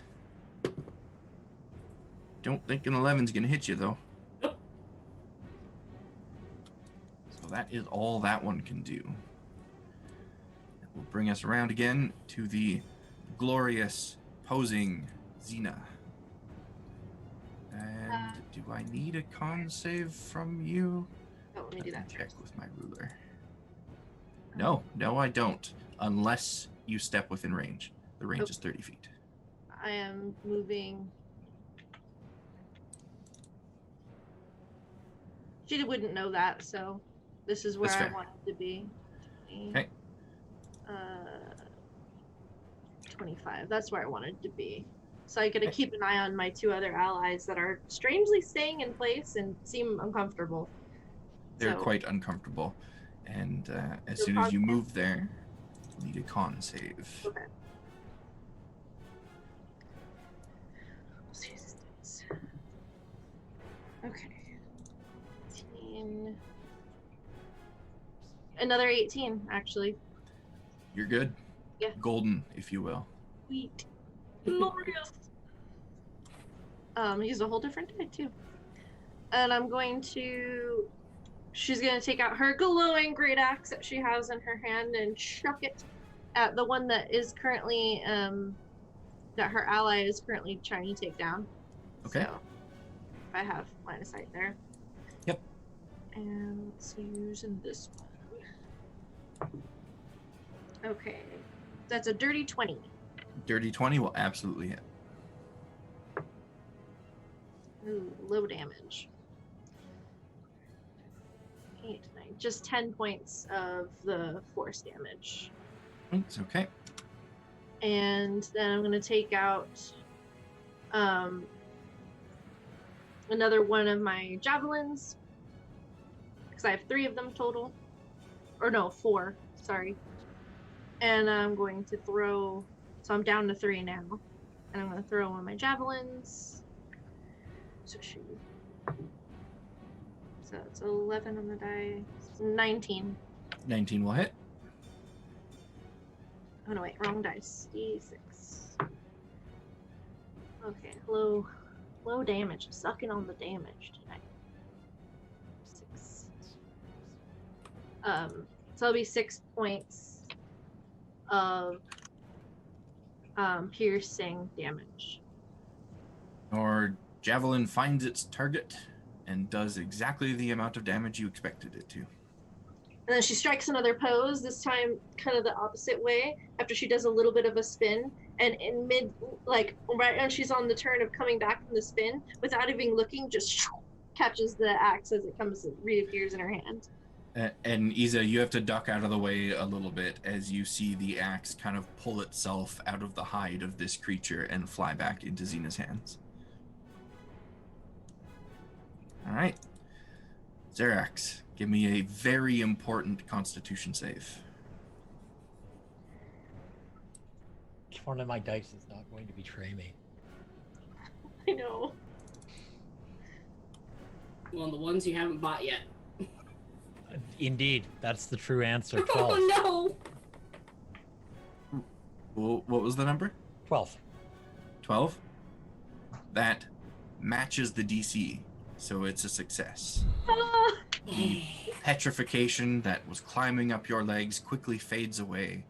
You feel you are free to move around once more. Okay, now I have anger to take out.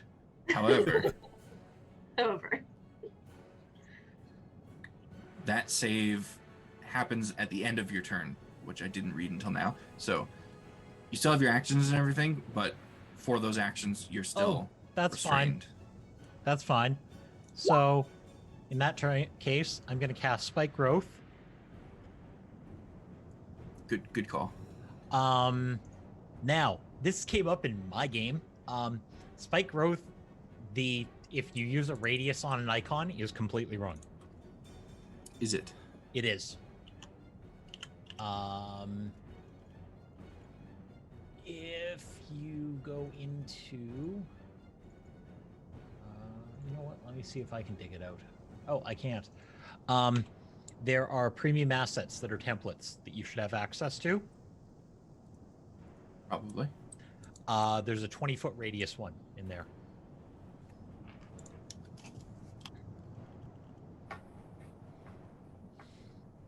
Yeah, I was looking at it, sitting there measuring, and I'm going, that's wrong. 20-foot radius. That says 20-foot radius on it. You'll have to expand it out, but it should be 2 on each of the sides. Too high. On roll 20. Work for me here. That's what I said. As much as I'd like my spell to cover like half the map, it really doesn't.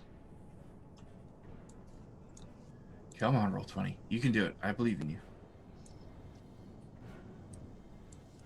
Roll 20 doesn't believe in itself. I will instead just draw it because I know what a 20-foot radius is. Yeah, it's big. 40 feet across. it's 40 feet across, but the funny thing is if you tell it to do a radius off of a token, like as an aura, it butchers it. It's like, no, that's not What the if right you number. what if you set it like a square? I got it here. It Let's derps see. the shit out. Trust me, I toyed with it for like an hour. I was like, oh, okay, you just have no clue what a radius is. Fine. Oh, sorry. Ignore That that. would be a math term. We don't like math terms around here. Oh god. Where are you centering it? It is centered. I'd like to catch these 3. That is exactly what I would like. Okay. That is exactly what you can do. So That is. They just take it, I believe. Yes, that is the Druid one. That is Yeah, that's- shenanigans.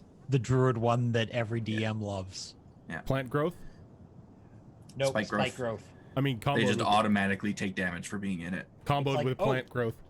Make it You bigger. took damage? Oh, you moved inside of it. Well, that's D4's every space. Okay. That's why And maybe you should have put it forward a little bit, but No, because I don't want to hit you with it, Well- or you could, if you wanted to, because they don't take damage when it appears. They just take damage for moving within it. you know what? Let's move it 5 feet. Yeah, this way. we could 5 jump. feet that way. Easa jumps. He's also and Xena rages and takes half damage and might just not care anyways. I'm throwing shit today. You have a new trick. I have a new trick. Fun. She's trying it out. I mean, I'm pretty sure all these monsters are gonna come to me, so. All right. Anything else on your turn, sir? Nope.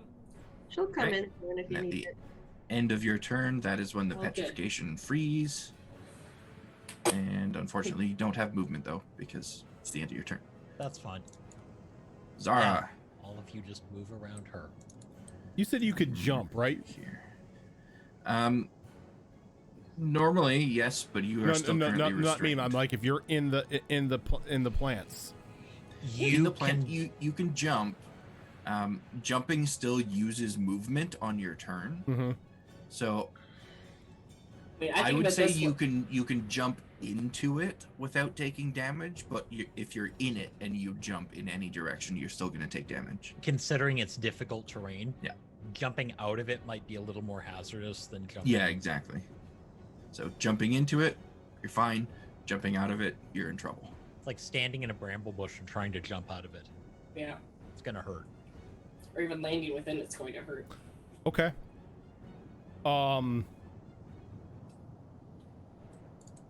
So in that case,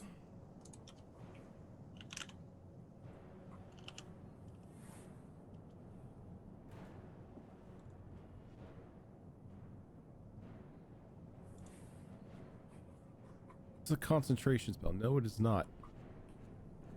All right. I don't like the fact that they're on the edge of this. So, like I was saying, I'm going to combo this, and I'm going to cast plant growth on the spikes, Okay. Mm-hmm. which now makes it a 100-foot radius. Sure does. But I can also exclude areas from that inside that area that do not have plants. Yes. So I am going to pretty much give every one of us pretty much a straight path escape out of it. Okay. In what direction? Away from the basilisk, so it kind of forces them to come towards us. Okay. So you let that plant growth fly, and Zarek's perhaps not expecting your spell to react this way. I feel like you probably haven't spent a lot of time with druids. They're pretty reclusive when it comes to Gnoll druids. Yep. Your spike growth just suddenly bursts out. Long, thick vines covered in spines and hooked spikes wriggle out from your typical radius of this and cover the entire area around you. Basically, it's a 100-foot radius. It's a big area. I'm just gonna delete the circle because it's the whole map, except for that designated path that Zara left. And Rojan, if you want to draw that on the map, feel free to. Okay. And it's a pretty awesome combo spell. So before I draw that, I'll give you the save. Okay. All right. So, you said a con save, right? A con save. Yeah. All right. So with my D4, I got a dirty 20. Dirty 20. Okay. Yep. The petrification fades off of you, and on your next turn, you will have movement again. Right. And polygon line selected, correct? And the wonderful thing about spike growth being affected by plant growth is now it is no longer 2 feet of movement per 1 foot.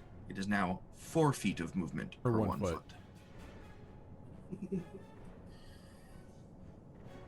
So thanks for making me do a lot of math here, guys, when I want to move my creatures around. Well, Yeah, you just leave them where they're at. That's fine. no, they each get to move. Oh God, 30 feet divided by 4 means they get to move. These guys don't have movement of 30. 7 and some change. Wait, how do you undo the lines? Select them and delete them. Yeah, you just select the arrow again and then click it and delete it. So really, what we're saying is they get like 5 feet of movement around. Yeah. That's exactly what they get because they only have 20 feet of movement. Despite having 8 legs, they can only move 20 feet. I mean, 8 legs gets a kind of weird. I mean, they're like an ATV, but they don't. I feel like they like trip on themselves, you know? Smack their legs together as they walk. There's a lot more side to side movement than with 4 legs.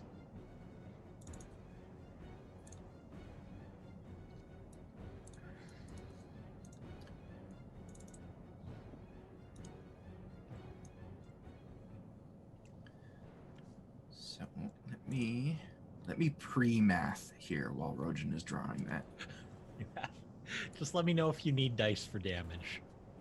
Oh, I got plenty of dice that I thought I was going to be using against you guys, but here I am.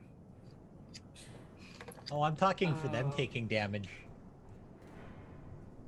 DM plan. Yeah, I'm gonna. Yeah, I'll make you roll it. It's your spell. You can roll it when they move. I love that option. Yeah, you do the math for me. Tell me the horror number left.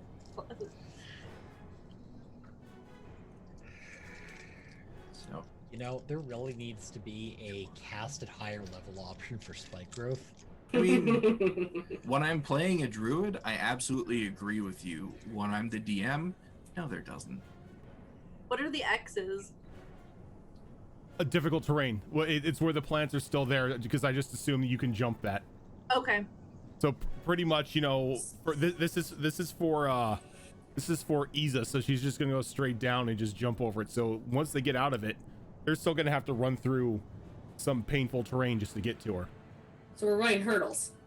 Well, Pretty you're much. running Got it. hurdles. The rest of us are just doing straight line back. Yeah, I'm just running hurdles. I got it. So I'm supposed to draw them back. trying to get them to come to us. So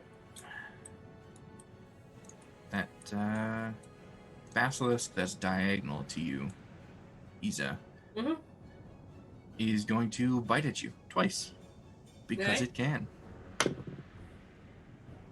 Oh, it actually can too. That's a 23 to hit. All right, that hits. I'll use another maneuver to parry to reduce the damage. Probably wise. I will reduce by Yeah, that is definitely wise. 11. So that would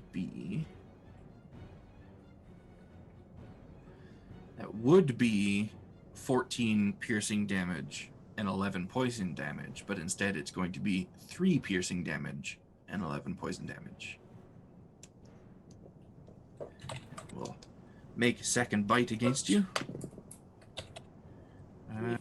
Don't think a 16 is gonna hit though. Nope, but I will repose and smack him back. For a dirty. Other Oh, action. sorry. that you It was a used- reaction. You're it was right. a reaction. Okay. Yeah, sorry. No, you're right. I can't do both. So I was just it will double checking that. Miss and stand there being sad. Mhm. Then the next one, Raven, I'm going to need you to roll some dice for me as it moves 5 feet within the spike growth. That's good damage. It's going to take 6 damage from that. 6 damage, okay. My poor basilisks, how could you? And it's going to bite at you twice, Isa. And miss with the first one on a 10, and hit with the second one on a 26. You need to Roll low. age. Yeah, it's not super high. That is going to be 11 piercing and 5 poison. Total of 16. I'm still up. To move. Yeah. And that was all it can do, because that was its second attack. And that's going to bring us around to you, Isa. So the paths that are drawn are safe spots that you guys can travel through, except for the X's. You would have to jump over those. Yeah, ignore the line behind me because it's just I don't know how to draw with the tools sometimes. I'm going to take a free action to take my health potion. Okay. 6, 7, 8 points of healing. Oh, I didn't realize your HP was that low. Yeah, that's Yeah. a good idea. Yeah. Yeah, I have 1 HP. I barely was standing. I'm also going to bonus action second wind. Also a good idea. Or 10 plus. So that's 9 plus my fighter level. So that's a total of 14. That's going to bring me up quite a bit. As my action, I will disengage. Wise move. Good. And I'm going to run and jump. Which you can do with ease.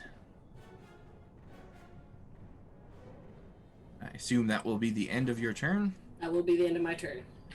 Okay.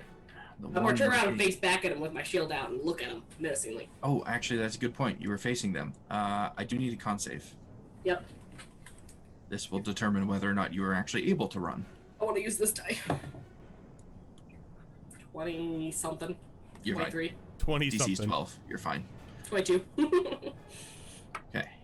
One remaining guy in this group who does have to move 5 feet through the spike growth, so I need that damage again. Raven. Okay. Let's pick a different set of dice. Yes, a set that rolls lower, please. Nope. That's another 6. Oh. So instead of 2 3s, you got a 2 and a 4. Okay. And that took all of his movement to do that because it was like quadruple difficult terrain. So he will stand there looking sad. And that brings us around to Xena. Xena looks around at the spiky plants that have suddenly poked out from everywhere, looks back at her, or looks over at Zara. Well done! And, because she doesn't know that Xerix had any part in it. Xerix doesn't cast spells. What is this? You see plants. That's You like think, planty spells. yeah, you see plants. You think druid. Yeah, Yeah. it's Zara. So, Full logic. well done. And she sees that Isa is retreating, so she doesn't feel like she needs to jump in to help right now. So she's gonna look for the one that looks more damaged, the one that Isa had been kind of focusing on. That is this guy right here. And with a like a cha-cha spin, and then chucks the great axe. Like it's a rose, you know, like Yes. you know. Like I imagine it leaving like a trail of dissipating golden sparkles through the air as it travels. Mm-hmm. definitely. And it will go. That's an 11 on the dice, so that's 19 to hit. That will hit. 7, 12 points of force damage. 12 points of force damage. Okay, that one's starting to look rough. It's And definitely bleeding. Nice. And she'll take out another one of her javelins. So this is her using 3. She has 1 left after this. And no, that's gonna miss. 11 to hit. 11 will miss, unfortunately. It gets caught in a bit of the bramble right in front of the creature. Weren't quite compensating for that because they weren't there last round. But now you know. I'm not used to throwing things and learning. And then she'll kind of do a little spin and strike another striking pose. This time with 2 hands, like she's Luke Skywalker or something, grabbing the lightsaber. You know, just Yes. poses, Very nice. grabs it. And it lets off a brilliant flash of golden light Yeah. when it returns to your hands. Like sparks, gold, firework sounds, and we're done. Okay. And Xerax, that will bring us over to you. I need a... Nope, I don't need a con save from you, I think. Nope, you're good. Let me guess. There's no path to the south, is there? No. Okay. Pretty much, I just had straight lines back. Straight retreat. Yeah, straight retreat if need be. And you can jumpy jump. I think I'm the only one jumping. Man, Well, he could jump over to your lane. 5. Yeah, he probably maybe clear that. It's only 2 spaces. He probably has enough That's space. actually what I'm debating doing here. Flip a coin. No, let me measure something. There's an important question of can I do the thing? No, I can't do the thing. Okay. Well, then we're going to go there. I would let you attempt the thing with an acrobatics roll. No, it involves way too much movement. Fair enough. Trying to get in range or something. Yeah, a heal for the very dying Gnoll over in the corner there. Neil, This Gnoll has ouchies. Tail between the legs. With a weapon attack. Not yet. Not yet. It was originally, and then I Yeah. healed. You're like, "I'm fine, I'm fine. Okay. Shake it up. Shake it up." That one there doesn't. As look the second very wind good. does, you like slap yourself. That moved, right? Yeah, he moved. Yes, this one right here moved. Okay. Then we are going to go with. I'm gonna move up a little bit more, which puts me within 30 feet of it. Yes, And, as soon as you step within 30 feet, I will need that con save, that's assuming you're fine. looking at it. Well, I kind of have to look at it to do what I want to do. So. 16. You're fine. I am going to throw a pair of hand axes at it, is what I'm going to do. Step A is mark that with Later Warrior.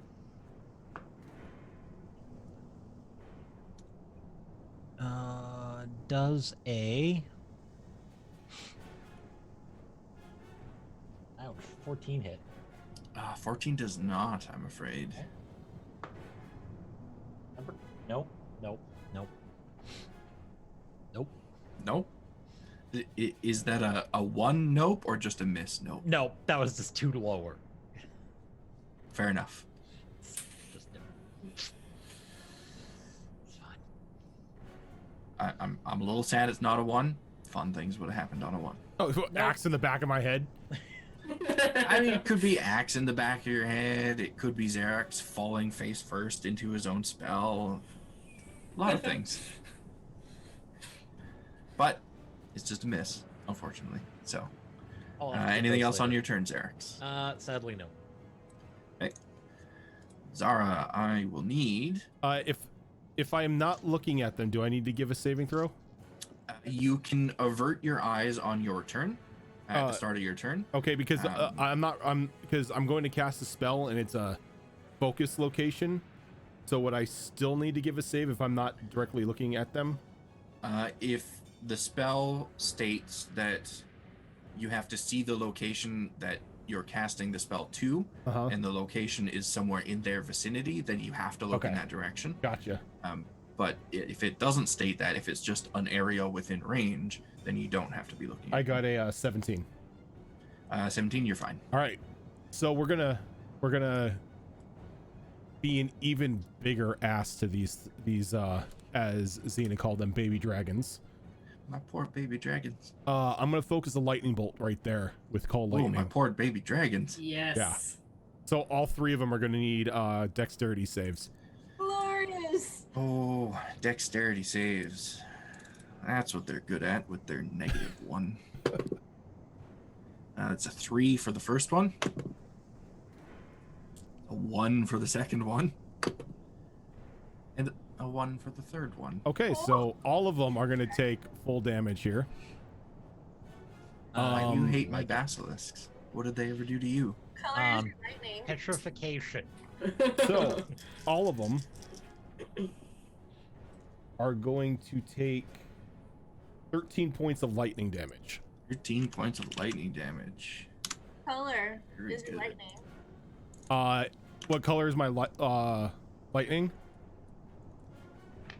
Yeah. It's like What it's color like an orangish green lightning, kind of looks like it's mushroom colored. I love it. Classic. Nice.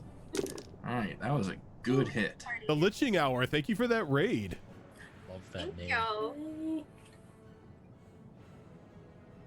Yeah, I'm trying to keep up with the mushroom theme here. All right, anything else on your turn, Zara? Casted a spell, everything like that. You know what? Yeah, I'm gonna move out of their eyesight range here. Good call. Because my range is better than theirs is when it comes to calling down lightning on people. And that's it. Okay, that brings us to the two creatures up here, still in the thorns. They have 3-ish targets that are relatively equal range for them. So let's see which ones they target. Oh, my poor dumb creatures. They are going Oh, to my poor dumb babies. both Kill the decide baby. to try and brave the thorns and make their way towards Xena, who's a shining beacon in the thorny dark at the moment. And the Like, first whoa. one moves its maximum movement of 5 feet Oh, I got excited for a moment. And takes. and takes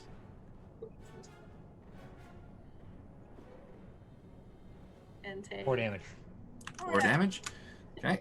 And the second one moves its maximum movement of 5 feet and takes 5 damage. 5 damage. And they both begin to quietly cry. Isa.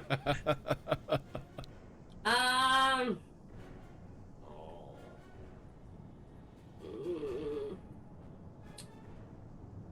I'll take out my daggers and throw them. Sounds so defeated. Well, Right. I'm not too keen on losing my daggers if I can't get them back. Well, we You can had some drop all cloth the around them, didn't you? we can drop all the plant-like nonsense once they're all dead. Either that, or we could just wait for it to burn away from the multiple lightning strikes that are about to affect this field. I Yep. too. Yeah. Because I don't know how Fox does it, but in my world, Well- spike growth burns. Yeah, I rolled, but First- nothing happened. Daggers and natural 1. Natural 1. Okay. Uh-oh. Give me a D10. D10. 5. 5? Okay. You throw that dagger, and at the last moment, this creature sees it incoming and tucks its head in and kind of curls itself into a defensive ball. And the dagger strikes one of the rock-hard spines coming out of its back. And from that distance, you can see the tip of the dagger breaks when it makes contact, reducing the damage of that dagger by 1. And part of the handle as well, from the vibrations of hitting such a hard surface, gives way, and the wood that was on either side of the full tang dagger breaks away, giving it another -1. So that particular dagger has a -2 to all rolls. Let me know that. Is that on her attack or on the damage that it Damage. does? Oh, Both. That's brutal. This. Thankfully, it's just a dagger. It's not your main weapon. Nope. So we're hurl the second dagger at it. Give me that roll. That's better. That's a 17. A 17 will hit. That is the number you needed. Sweet. So this thing thinks, oh yeah, I just fended off those attacks, no problem. Uncurls and then gets another dagger to the face. That would be max damage for 8 piercing. 8 piercing, okay. That dagger lands right in this thing's eye, and it starts screaming and flailing and bleeding profusely. It is not in good shape. It's not in good shape, you say. Then it runs into the thorns and dies. Hopefully. I'm going to actually approach it. I'm going to use my bonus action to use my shield shove. What is your strength modifier? 4. 4. Okay. So that would make your strength score 18, I assume. Yep. Okay, so if you're going to make a standing long jump over that space of thorns, I will need an athletics roll from you. Okay. I can do that. With a +7, that would make that a 14. 14? Okay, you just barely land on the other side of those spikes. You teeter for a moment, almost falling backwards into them, but catch yourself. You're good. You made the jump. I'm more do the shield shove to shove it back into the thorns. Okay. I'm gonna make that attack roll. Let's see. Oh, right. You have to actually hit with that first. That's gonna be an 18. An 18? Yeah, that'll hit. That'll push it back 5 feet. And they do indeed take damage on forced movement through spike growth. So, Raven, if you would. That dice go. I'm loving that 5. we can do a cheese combo with these two classes. 5, okay. You shove this thing back with your shield, Isa, and it's almost like the plants knew it was coming, because the plant growth right at that moment decides to create a long, hard spine coming right out of the ground in that area, and you push this thing back right onto that spine, and it gets impaled. Just gonna pat my shield like, oh yeah. And I'll stay there. Okay. And that was the last one of that group, actually. So that brings us over to Xena. I will need a con save from you. Oh, my giant dice. But Okay, that's 20. Dirty 20. 20, you're good. I'm good at con. Thankfully. So she is going to look at the dragon that was, because that's what she thinks it is a baby dragon. She's gonna look at the baby dragon coming towards her and go, "Come, baby dragon!" And Will, after she shouts that, she's just going to raise up her glowing axe and do kind of like a whirlwind motion. So she's going to dramatically kind of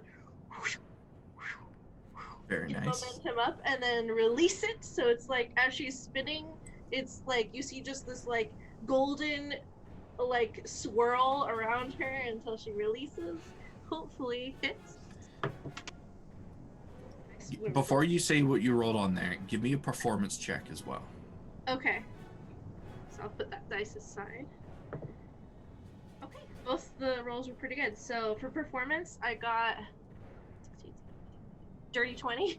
Actually. Dirty 20, okay. Because of such a wonderful performance with that maneuver, you can add a +2 to that attack roll. Yeah! Okay. To the attack roll? Yep. Or the damage? The attack roll? Attack roll. Got it. So that would be... Okay, so it was a 10 on the die, but I get a +8, plus the 2 is another dirty 20. Absolutely hits. Okay. Wish it was a natural 20, but that's okay. Alright, so that would be... So 9, yeah, not a lot of damage this time. She didn't roll too good on that. But 9 points of force damage. Points of force, okay. That did bloody this thing, so it is now below half HP. Glorious! Come, baby dragon, come! And she's like, maybe you could use another spike. One more, yes? And she'll reach back and grab her last javelin and strike a pose, like something from Greek legend, you know, just like muscles rippling and release. Olympic javelin thrower type thing. Yeah, just fully epic in all her muscular glory. And okay, 15 on the die plus 8. Guessing hits. That hits, absolutely. Let's see here, so that would be a D6. 5 plus 5, so 10 points of piercing damage. 10 points of piercing, very nice. Yes, another spike! Next! And she'll just kind of getting her axe back, so last thing. She's this time she's running out of ideas, but she's thinking about it, and she's just gonna kind of do something silly. She's gonna go for something silly this time. and she's gonna turn around and try to stick her butt up with her tail and wag it at them, and reach below and grab the axe, make the axe kind of swing up and get summoned right in between her legs, then come up. I love it. It's perfect. Mm-hmm. You know, a little bit of whimsy every now and then. Absolutely. Your matriarch could learn a thing or two from you. Xerax, I would like a Constitution saving throw, please. 14. You're good. Okay.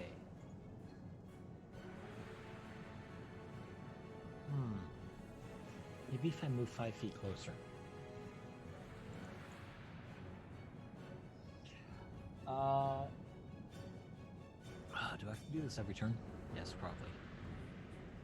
Yep. Okay, so we're gonna mark that one there.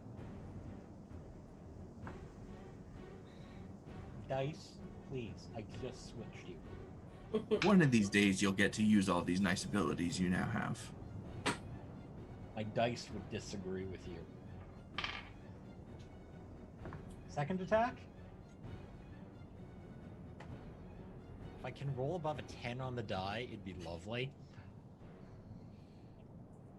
So that's, what, 4 hand axes that are just on the ground over there now? 15, they're sort of... This is like playing lawn darts with hand axes. It ain't going well. Oh, God. The mental image of that is just, ooh. Definitely something Knowles would do. Yeah. Gnoll sport. Pretty sure that's actually. As opposed to playing with completely unsafe lawn darts, there they are throwing great axes. Yep. Throw a great axe up in the air, and whoever catches it first without using their hands wins. That was Zena's favorite. Please let this now be a thing. Oh, it absolutely the is. official spory dagger tree. Slowly but surely, the Knolls are turning into Klingons. Just wait until the Olympics goes to Dagger Tree, then you'll see some events. And you'll have our cast and elves having a conniption fit. Anything else on your turn, Xerax? No. Depressed whimpering, that's about it. That's fair. You're assuming our castings were invited. Who else is gonna make the gold medals? True. That one guy, that one poor guy. That one poor guy is gonna have to like make all the medals. All right, Zara, you're up. Am I within range of their eyesight again? That's a good question. Yeah, I am. Yeah, just All right. the one though. Okay, so that is going to be a 22. 22, you are good. All right, so first thing is first, I'm dropping the lightning bolt directly on top of this one. Okay, that will be a dex save from both of them. Dex save from both of them. Using a different d20 this time. I keep using the same one. 12 and 13. Both of them still fail. Yeah. So this time around, oh, this is even better. They're going to take 22 points of lightning damage. 22. Oh, okay. So that just immediately fries that one in front. At lunch? Did I smell? 22 was all it had left, and you took it. And then as a bonus action, I'm going to cast a 2nd level healing word on Iza. Okay. Zena gives you a little bit of a nasty look, like she wanted that one. You are going to regain 9 HP, Iza. Oh, thank you. Every little bit helps. You see the spike growth catch a little bit of flame from that lightning bolt, but it burns itself out. Just keep missing my target number. Zara kind of frowns because that's what she's aiming for, is to light it all on fire. Wow, if you want fire, I can introduce you to someone. Anything else on your turn, Zara? I have a feeling that Zara and Kyo are probably friends. I'm done. You're done. Okay. I think my poor basilisk here is going to be done pretty soon, too. The dumb dragon baby. Does have a different target that's closer now. So let's see. Take that 5-foot step. No, he's a dumb dragon baby. He's going to move forward around his sizzling friend, trying to get to Xena. And in doing so, will take Raven. Of damage. Okay. And D4s are being consistent at least. They really are. And that is all he can do, sadly. Which brings us round to Isa. Feel a little reinvigorated, thanks to my friends, and seen this one sizzle. It smells good. It smells delicious. Now I want to eat it. So I'll more a step forward, which puts me in range of this guy here, and I'm more take my swings at him. Okay. 7 is 19. 19 will hit. And use this P8. Ooh, max damage again. So that's 12 slashing. 12 slashing. Very good damage. He's wobbling. 15 plus 7 is 22. That'll hit.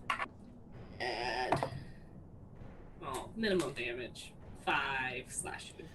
Minimum damage is not quite enough, but he is on death's door. Bleeding profusely, you have severed the back tendons on 2 of his legs. Half of his tail is missing. 3 of the spines on his back have broken off. I'm more thinking of my dear Poor friend dragon baby. that I recently re-saw in a vision and shield dash. Oh, that was 11. 11 is not going to hit, I'm afraid. We're doing so well, Di. We're doing so well. You go to smack it where it was standing, but it's so weak that it briefly loses posture and falls down, and you miss, and then it stands back up. But That's everything I can do. Okay, that does bring us around to Xena. There's one guy left, and he is in bad shape. Xena's gonna have fun with this one. She's like, look, I'm not even gonna look. Watch this. And she's gonna just like cover her eyes and just like throw it, hoping for the best. Oh, That will be at disadvantage. That's fine. I'm sorry. Was I supposed to make a roll at the beginning of my turn? No, because he was not looking at you. He was looking okay. at Xena. Okay. Okay, at disadvantage, it's an 18 to hit. An 18 will hit. Got a 15 and a 10. You don't have to roll damage, but you can if you want to. I want to. 12 points of force damage as the glittering, glowing axe flies through the air. So this creature stands up on its 4 hind legs and lets out a pitiful moan in your direction, Xena, right as you let that axe fly. And as it's there upright with its mouth open, the axe embeds itself right straight down vertically in its face. And everything just seems to like hold still for a brief second. And then that magical force damage kicks in and the head just explodes. There's a glitter flashes too, like gold. Isa, you get a bit of the guts on you, but this is not unusual for gnolls. And then Xena will call it back. Catch it. She was peeking through her fingers to see the effect, but she's gonna pretend she wasn't looking now and like catch it to continue looking cool. And you look spectacular. As combat comes to an end. You've killed all the dragon babies. I'm gonna take a little bit of the guts that got on me. I'm gonna lick it. Does it taste good? Maybe not do Yeah, that I mean- when you're that low on HP. She did not roll well on the intelligence check to see if she would or wouldn't. It tastes warm. Warm tastes nice right now. This one over here is real crispy. If I can just get to it. But these plants are in my way. And I'm able- when the last one dies, it's dropping concentration. Okay. And as you drop concentration, all of the spines and spikes kind of recede back into the vines and everything. The vines, however, are still there because plant growth is just a thing that happens and cannot be dispelled. They are natural plants, so they exist here now. Yep. Except there's no water in the area, so they are going to slowly and quietly die over time. So there's no pointy thingies on them anymore, though. No, we can No fix pointy that. things. We can fix that. We have the power. You do have the power. I'm more climb over these plants now to get to my crispy one. Okay. See if it tastes like bacon. All right. Are you going to take a bite out of this thing then? Yeah, she is. Okay. Let me just... Look, she rolled a 3 on that intelligence check to see if she's going to eat the crispy one. I think you're okay, but I'm just going to double check. Yeah, you're okay. It's really difficult to bite into. Its hide almost feels like it has a stony texture to it. But, I mean, your jaws and your teeth are made for grinding down bone. So it's easy enough to tear into this thing. Give me an intelligence check as you're eating this thing. Let's see how this... That's a 6. It's delicious. A 6? Okay.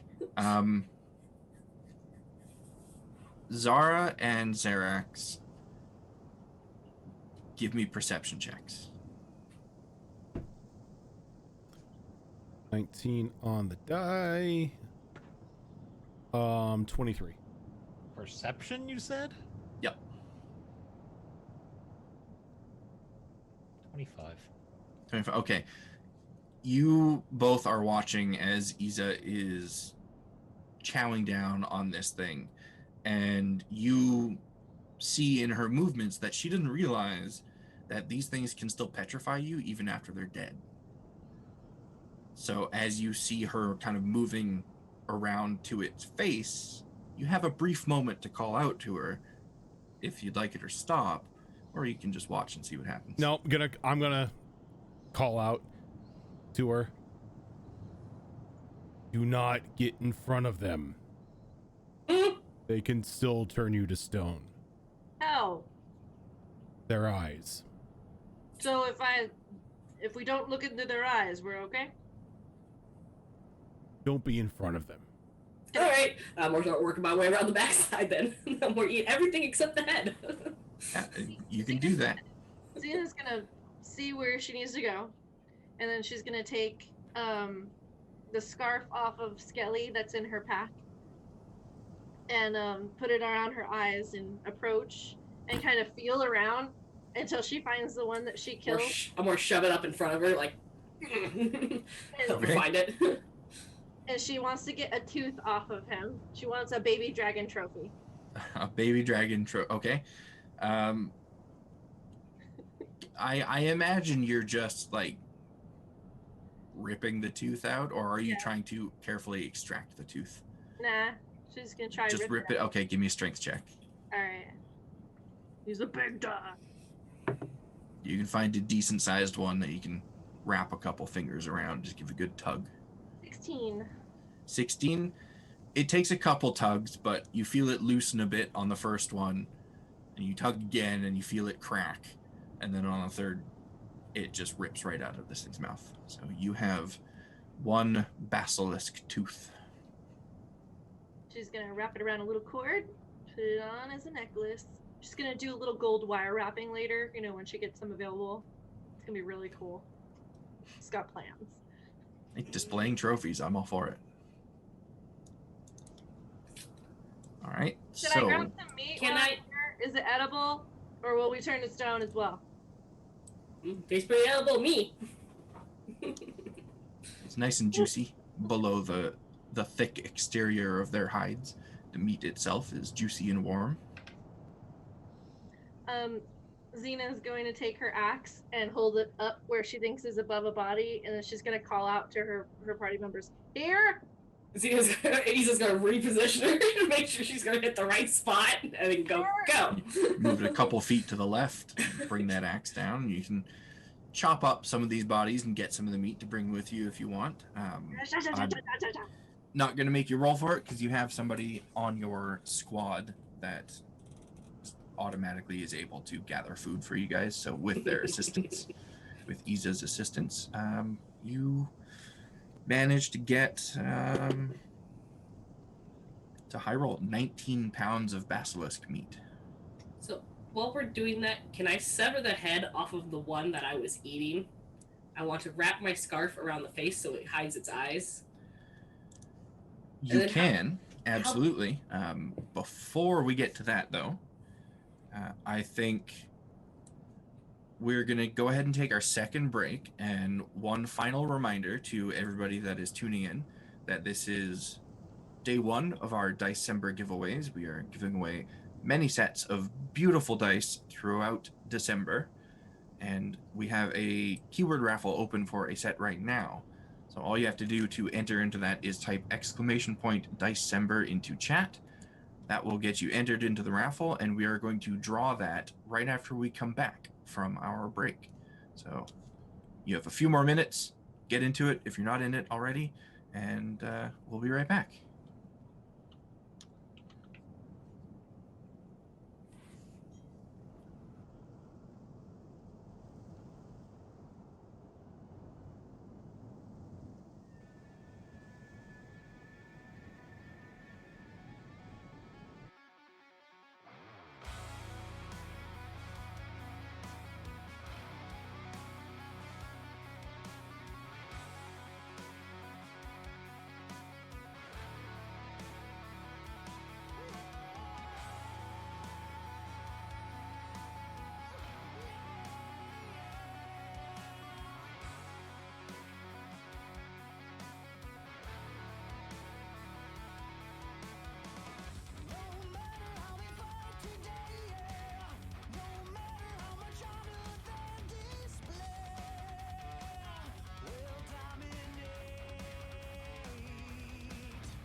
We are back. Sorry, I was muted. I still muted. Nope, Okay. you're good. We Okay. hear you. Welcome back, everyone.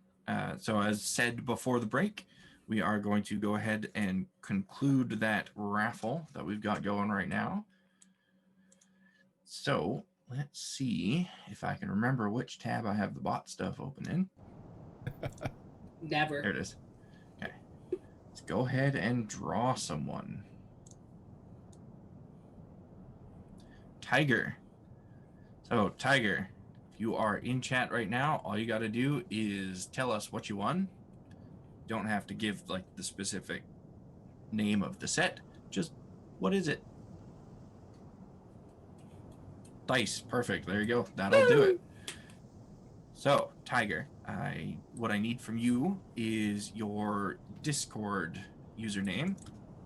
If you are not a member of our Discord server, you can find the link to it right there in that command. Let me know what your Discord name is. I will pass that along to Zorro, and she will take it from there. Congratulations. We will be having our next December giveaway happening tomorrow, actually. And it will be the same kind of format as what we did today. We will let everyone know in Discord and on Twitter and everything that it will be happening. That'll go out with the going live tweet. So make sure you tune in for that giveaway if you want another chance at getting some beautiful dice from Kraken. Thanks in part, well, in majority, to Zorro.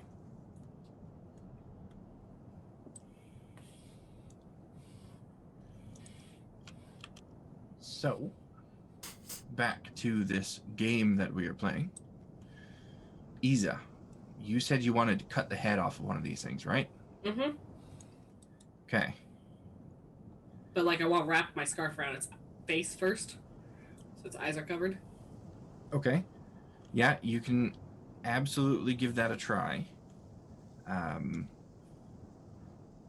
Xerax, with your experience and focus on hunting, you are aware that there are special hunting parties within the Gnoll settlement that are for hunting these creatures specifically. You are aware that normal hunting parties and warbands are encouraged to stay away from them and not handle them because of the danger they pose. How you want to use this information, if at all, is up to you. So, do I know it's specifically the eyes that caused the problem? Yes.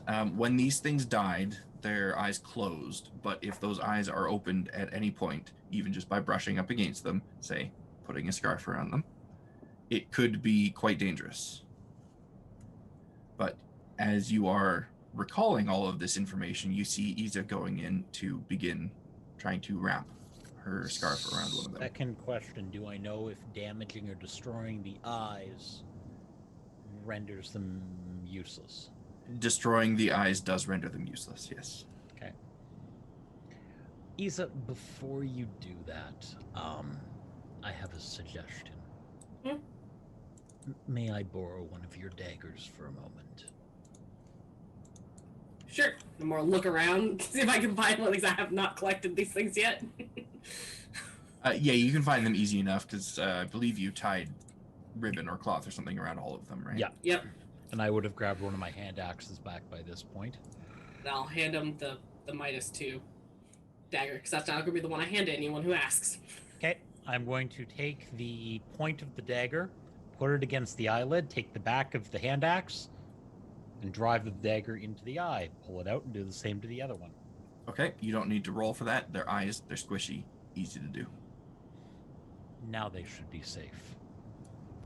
And actually, I'm going to go to each of them and do the same exact thing.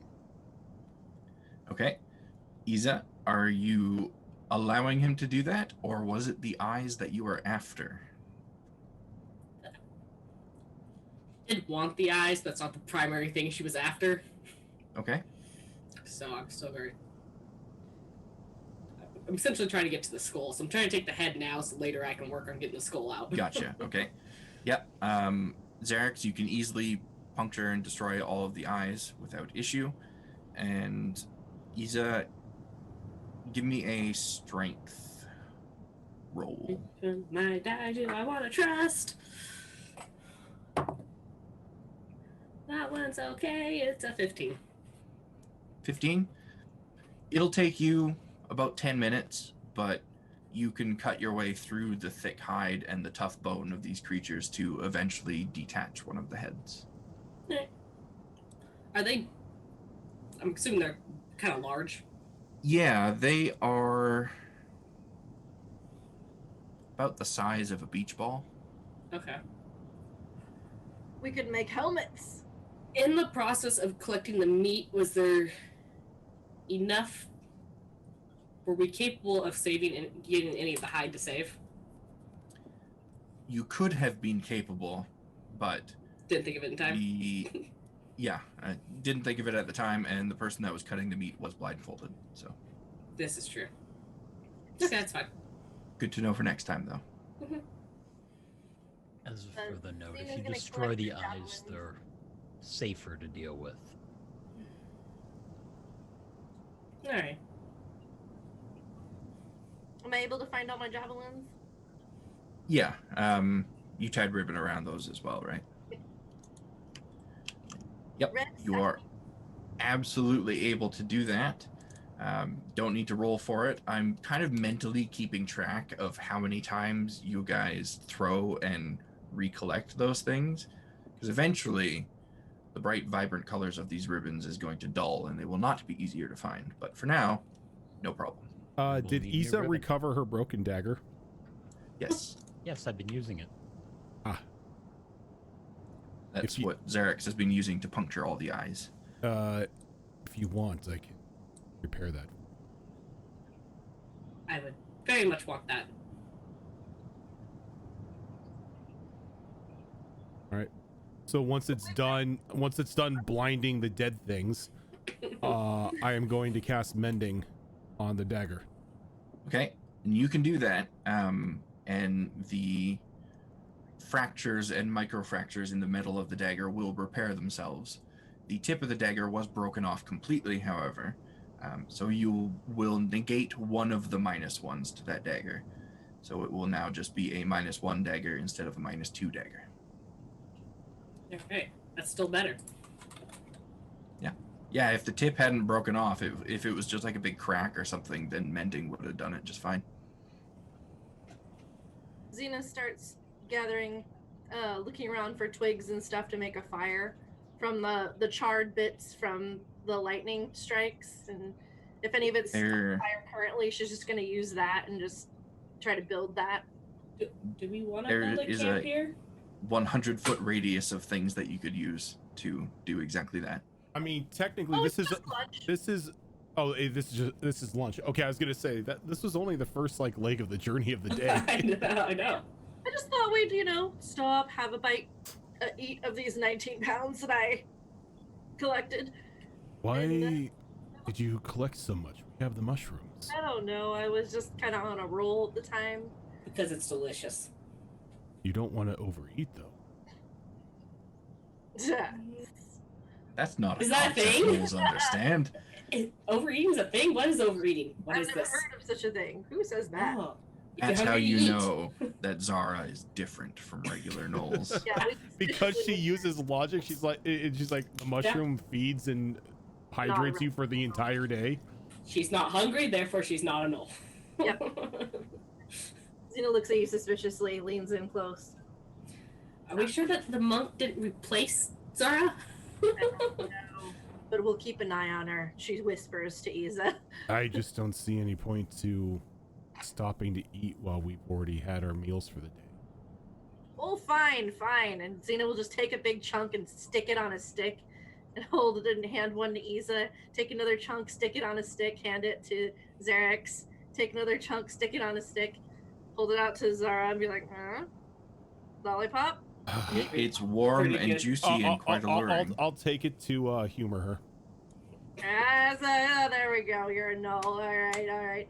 and she'll take another big, smoldering chunk and stick it on a stick, and put a couple of chunks, like kind of wrap it up in something. I don't know. Something, yeah. The remaining stuff. I just kind of assume that everyone has like scrap cloth and stuff with them Yeah. in their bags. Wrap it up in some scrap cloth. Doesn't take the full 19 pounds, but like just enough for dinner, and Yeah.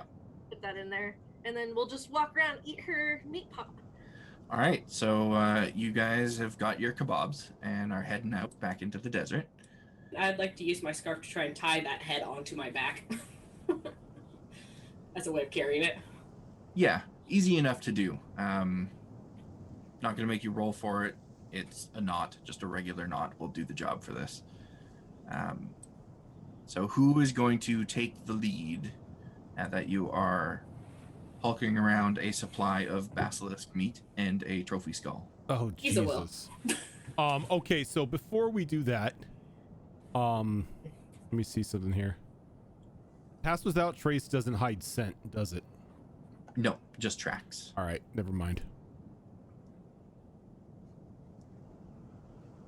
I like your thinking. That's smart thinking. But it doesn't work. Not this time. All right, so Isa, you're taking the lead. What Yep. skill are you relying on?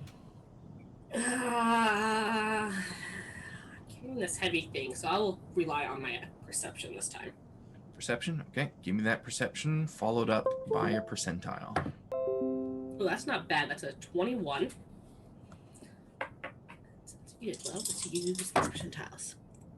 And a 45. 21 and a 45? Okay. The first half of this block of travel goes by unimpeded. It's a little bit of a slog with the extra weight that you guys are carrying, but it doesn't slow you down any. There doesn't seem to be any creatures in your path. The latter half begins to get a little bit grueling. You're beginning to feel the weight of this head on your back. It'll be a relief once you get down for the night and can scrape some of this skin and fat and meat off of it, so you just have the skull. It'll be a lot lighter then. But for now, you just trudge forward, dragging your feet a little bit. The tracks that you're leaving behind you are quite apparent, but you just want to keep pushing forward at this point. Zara, you pick up on the wafting scent of this meat that's starting to warm in the desert heat, but there's no predatory creatures that you can see around you that seem to be tracking you or following you or anything. So for now, you're feeling pretty good. While we walk, Xena occasionally looks at her axe sadly. It's no longer glowing. Once you saw her try to throw it and make it come back, but it just stuck there in the sand, and she had to walk over sadly and pick it up. Seems whatever was going on is over and has been for a while. Have you been able to do that before? No, it was something really cool. I think that monk Kiyamatsu Kanamatsu that one. I think it was what it helped me gain. It's weird. When I felt myself go into a rage, it wasn't as fiery as it usually is. Like I felt that I could do that, but there was also this like new pool of power in me, and I felt like I could just reach in and grab something, and I did, and that's what happened. Maybe he's unlocked your potential to become the next matriarch, as that's a feat she does on a normal basis.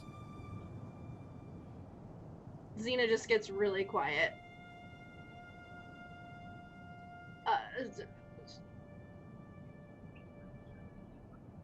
She just gets really quiet and keeps walking. Doesn't know how to respond to that. It's too much. She's like excited and terrified at the same time. Discovered a way to make her quiet. Just mentioned she could be matriarch. She just suffers from a glory overload. Yep, pretty much. Xena.exe has stopped working. Yeah.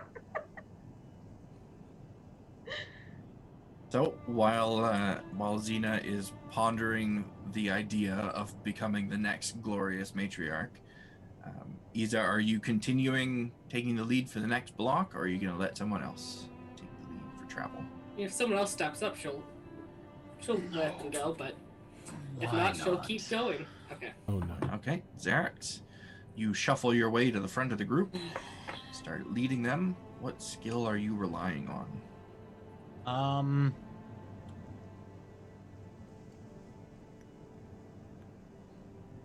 What have we been running off so far? Survival? Survival, perception, and that's it so far. I'd like to run with athletics. Athletics, okay. You Scout ahead, loop back, scout Okay. ahead, loop back. you Like how can this is now a thing. absolutely do that. Dice tray, please. Thank you. That's a dirty 20. Dirty 20, okay, in the percentile. This is probably not going to be as great. 12. 12, okay. You lead the group for about an hour and a half. You feel like you're making good progress. You guys have had a little bit of an uplifting chat with each other. The weight you're carrying doesn't feel quite as heavy anymore. You're making great progress. And then you crest a dune that was previously blocking the horizon from your view. And you look down that dune, and about 300 feet away from you, directly in the path that you were headed on, you see a figure standing there, and they're holding on to what looks like 3 leashes, and the leashes connect to 3 quadruped creatures standing in front of this figure. And squinting your eyes a bit to get a better look, you see what looks to be almost wisps of shadow coming off of the creature that's standing there. And as you're narrowing your vision, its head snaps to turn and look directly at you. And you know this creature has spotted you, and it begins to walk in your direction. I'm gonna slowly back up to the rest of the group. I think we might have unfriendly company. What do you see? Xena squints. And pointing it out to Xena, you too see this figure marching its way. It's not sprinting, it's not running, it's just walking directly towards you guys with these 3 other creatures on a leash. Preparation, Traveler! just in case I'm more set down my basilisk head. Okay. Would you care for some meat? We've killed baby dragons.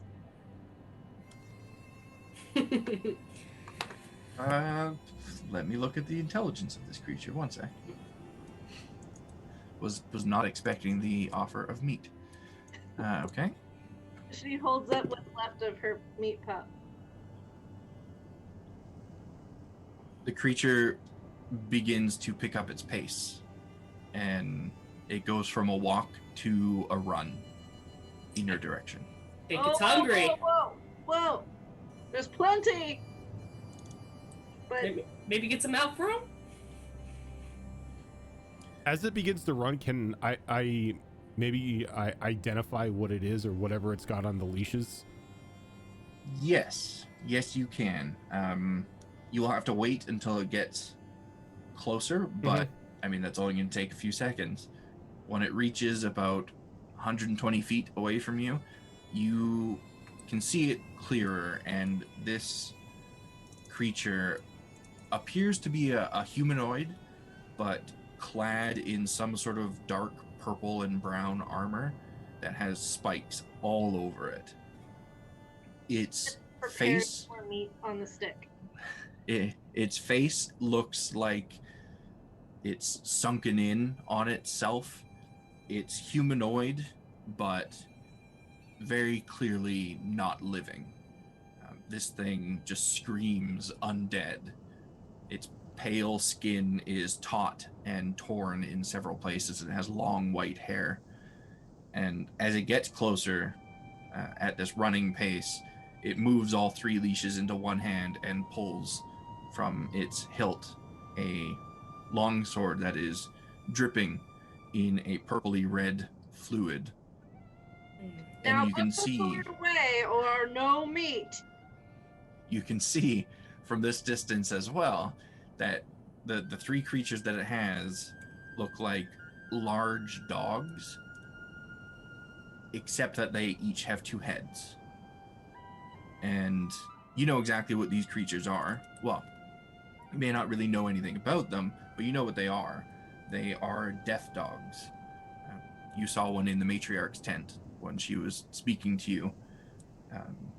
You recall hearing word about her, your matriarch, gifting one to her daughter on her first birthday. They are loyal companions, but they are vicious companions. Guys, I don't like the look of this. I'm trying to make a friend, but They're not gonna be friends. Drop the meat, get the axe. I'm gonna chuck And on these that, dogs. the shield comes out and the sword just gets drawn. And I'm going to go to where I can most aptly try to protect one of my... I'm gonna use my wild shape to activate symbiotic entity. Is that the Gnoll equivalent of take the gun, leave the cannoli? Like, I literally try to chuck it right in front of the dogs, if I can, to see if it will distract them. Okay. I will make a roll for that. As soon as I move you guys over to the map screen here. And I bring up that. Some people just don't want to be friends. Weird. You tried. It was worth a try. If they hadn't rolled a 1 on their intelligence, things might have been different. Damn it. Be smarter. Oh, I've been saying that to all my monsters from day 1. I mean, let's point out the dumb baby dragons that we just fought. Can I position myself where I would have moved when I drew my weapons? Yeah, position yourselves on the map wherever you think you would have been. Yeah, Moved where's up here, so I was... coming in from? Just Xena would be up towards the front. Oh, there they are. Yeah, they're coming in from the right side. You guys are on the left side. I'd say Xena kind of moved forward. I would move here, so Yeah, I'm kind and Zara would probably be of... get it going next to Xena, kind of like shoving her, telling her to like drop the meat and get her axe. Yeah. Fine, Which she move on does. me. She chucks the meat, though. And probably then actually going to be about there, which is unfortunate, but that's where it's going to end up. Actually, I would have gone there, so I'm in front of Zara, so no one has a direct line on her. And, initiative. That might be helpful. Yep. Did you recover Roll any me- HP while we were doing all those shenanigans? I mean, I was doing shenanigans, so I don't think I had time to recover HP. Yeah, you know, it's always a toss-up of whether or not you can take a short rest while traveling. I mean, I'm lugging around a giant head. I did Yeah, try to get us to stop for lunch. You all were the ones. You did. Keep going. I will say, Iza and Xena definitely did not take a short rest because they were carrying the extra weight. Xerax and Zara, if you want to see if you were able to take a short rest during that time, you can roll me a d20. I wasn't hurt, so I was asking more in regards to her. Yeah. Seeing as how Over she, half health now. It's fine. You'll be fine. Who needs all their health? Nobody. Oh, I do still have another one of the, I have the dark red healing salve still. Okay, The good. last one, but... I was gonna say, Xena will give you hers. We'll roll initiative for my big dumb monsters here. Roll dumb initiatives. Actually, that is a good initiative. No! It's not allowed, you have to re-roll that. I want to. Yeah, that one's not as good, but still decent. Let me bring up the pictures of these guys. That is the humanoid. Ooh. Ooh. The closer he's uglier, the closer he gets. Ugh. Yeah, he's not good looking. Xena, it And kind of then- has the same eyeshadow you do, but in red. Excuse me. The Excuse me. best double doggos. The best double doggos. If you're the owner, Yeah, they're the best. The full image of them is just adorable. I love it. Do not liken me to that thing. My makeup is immaculate. That is just a mess. Oh, Gina, what's your initiative? Oh, I didn't roll because I was too busy role playing. A Not good good. reason not to roll. Not good. We're too busy making fun of makeup. Oh, I don't even need to rearrange you guys. Okay. No, you don't. It's perfect. All right then. So our good creepy friend is going to go first. Now he definitely doesn't have enough movement to get to you guys, but he does let go of the leashes, freeing his companions to do as they wish. And Did the meat stick He- distract any of them? By the way? Yeah? Yeah? I will roll on their turn. Okay. They have 6 heads between them, so there's a chance. He is going to gently place his sword into the sand in front of him and take a longbow off of his back. He is going to target. He is going to target Xerax because you are kind of off, separated from the group slightly. That's fun. Does a... Don't think so. A 15? Does a 15 hit you? Nope. Does a 16 hit you? That matches. Okay.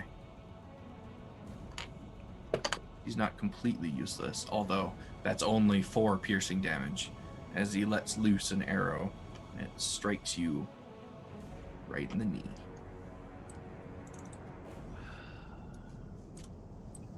And then he will put his bow away, but cannot pick up his sword until next turn. Doggos, however. What stat am I gonna... What stat will I roll for meat? The meat That- stat. I Intelligence? think is no. That seems like a wisdom save kind of It does deal. seem like a wisdom save. Yeah. Because it's kind of You're my fighting master natural versus a instinct. snack. Yeah. Yeah, that's fighting natural instinctive. But Do. the food. What the food? I'll go number 1. Has his priorities in order. I'll go number 2. One of his heads has his priorities in order. And doggo number 3 is fine. So, Xena, you see the left head of this doggo up here is looking real hungrily at that meat, slobbering and drooling and panting, while the other one of its heads is kind of like nipping at the drooling head, trying to get it to pay attention. But the other 2 look firmly fixed on Isa.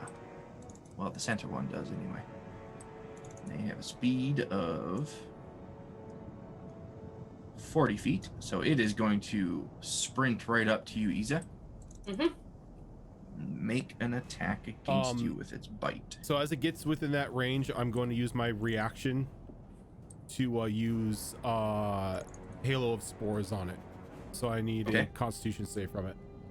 Constitution save. Nope, that's a 5. All right. So since I have Symbiotic Entity taking effect, I roll the damage twice for this. So Very they're going nice. to take 2d4 damage. So they're going to take 6 necrotic. 6 necrotic. Okay. I don't believe... Nope, they are not resistant or anything, so you take full 6 necrotic. And then he will go in for that bite against Caesar. That is going to be a 13 to hit. Nope. Nope. Bite number 2 is going to be another 13 to hit. Unfortunate doggo. Nope. As he gets closer to you guys, picks up the scent of that meat that much stronger, and for a brief moment is distracted and misses with both of his bites. Yeah. And this one over here, going to run over to our good friend Xerax and make 2 bites. Ooh, finally one of my monsters rolls well. That's a nat 20. Uh-oh. Yep. That'll happen. Oh, The damage is fairly low, though. wait on Jerks. So that's only going to be 10 piercing damage, but I do need you to make a constitution save for me. No con saves. Love those creatures with the con saves. Con save of 14. 14, you are fine. Sounds so disappointed. You are fine, and I'm disappointed. Because these death dogs have a real fun ability. Yeah, they do. Especially if they inflict you with it at like the start of a day. Oh, it's great. Not for the players, but for me, it's great. That was bite number 1 on that guy, right? Yeah. So bite number 2 is going to be an 18 to hit. That'll hit. That'll hit, okay. Oof, minimum damage. You can take 3 piercing, but I do need another con save. Okay. Con save. 1, 2, 3. 19 on the con save. 19? You're fine. Okay. And this doggo here is going to run right up to here and bite at Isa. It is only going to make 1 attack instead of 2, though, because it is distracted by the meat. And it's going to miss with a 9. Okay. And on that, I'm going to... Actually, no, I won't. Go ahead. Okay. Well, it is your turn now, Isa, so do as you Okay. will. So I'm going to go ahead and take a swing at this one up here. To the theoretical north of me. And we're making a trip attack. Okay. For a total, it's 12 plus 7 is 19 to hit. 19 will absolutely hit. Okay, so I'll need a strength saving throw. Strength save from Double Doggo. That's pretty good damage. Oof. That is a nat 1 for a total of 3. Alright, so it is knocked prone. And so that's going to be 12 points plus another 4. Yeah, so 16 points slashing. And that. Very nice. I'm going to make my next attack at advantage. Since it is prone. Yep. For a total of 21. 21 will definitely hit. And that is almost double their AC. 10 slashing from that. 10 slashing. Okay. Aren't successful attacks on a prone target considered crits? Successful attacks on a stunned target. Gotcha. Okay. Or a paralyzed target, sorry. Are auto crit. So then I will make another attack with my shield for my bonus action. Okay. So close to critting. So that's going to be a 25. But yeah, it definitely hits. That is more than double their AC. And that's going to be 8 bludgeoning. 8 bludgeoning. Very nice. Done some serious damage to that doggo as it lets out a sad, pitiful yelp as you smack it in one of its faces with your shield. I'm just going to brace myself. Xerax, you're up. First thing I'm going to do is we're going to cast Hunter's Mark on the one directly in front of me. Okay. Because that is substantially more useful. And the first swing with the Great Axe is going to be a 19 to hit. A 19 will hit. Okay.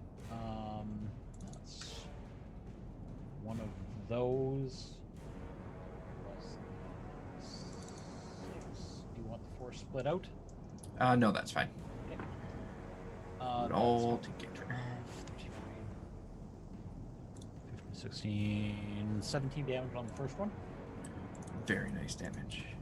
And the second swing. That's not so great. That's a.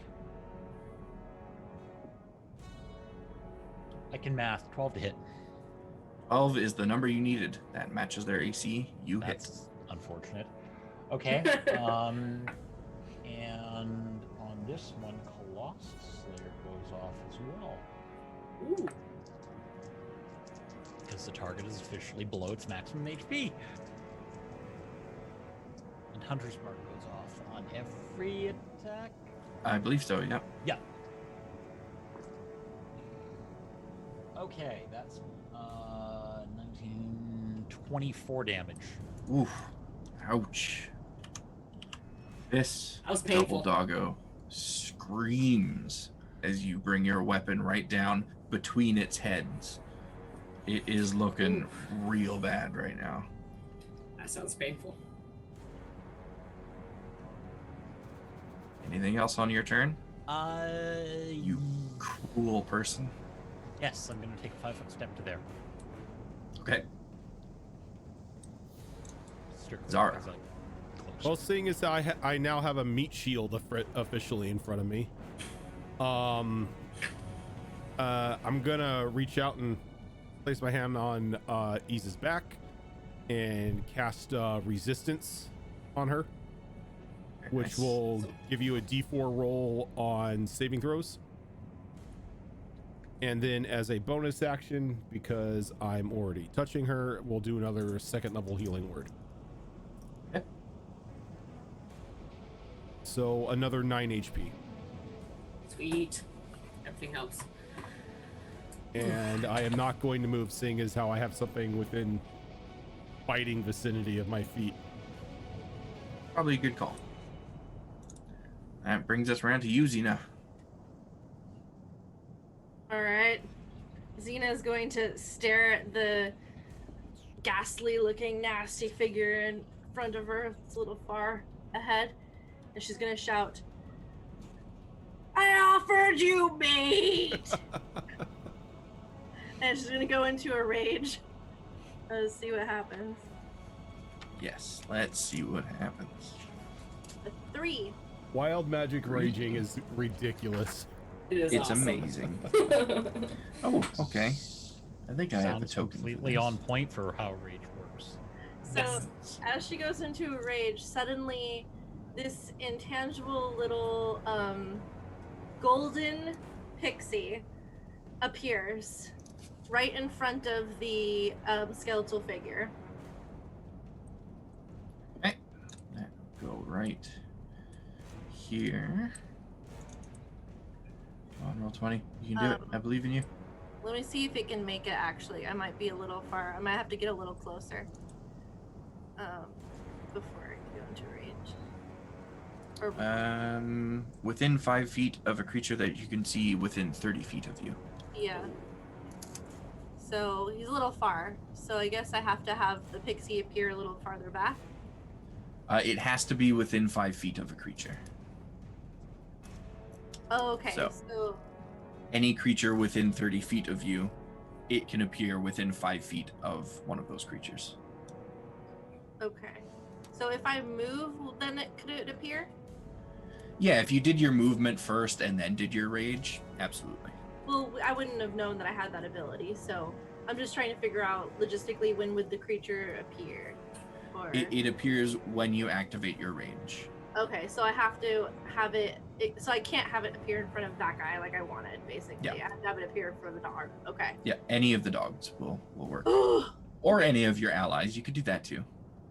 no, I wanted to be that guy. Ah, it's so frustrating. But that's okay. I can make it appear in front of that guy later with the way this ability works. Yep. So I'm gonna have him appear on the far side over here of Xerix, the far side. There. Okay. Yeah. And the pixie just kind of like goes, like sticks its butt out and wiggles. I It's a little love golden pixie with like big gold pigtails. It's a gnoll. It's a gnoll pixie, by the way. Nice. That's an image. seems right. I'm just Fine. I'm just thinking like a rabid-looking corgi with wings.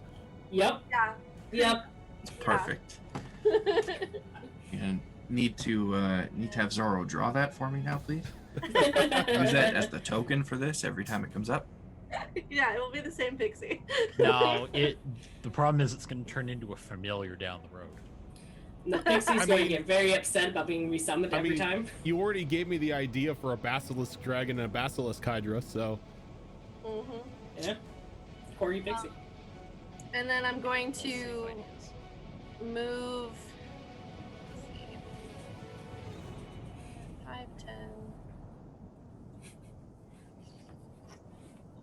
15,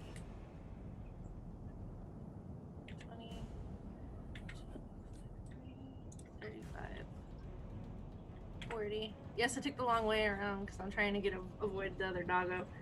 So that's my full movement.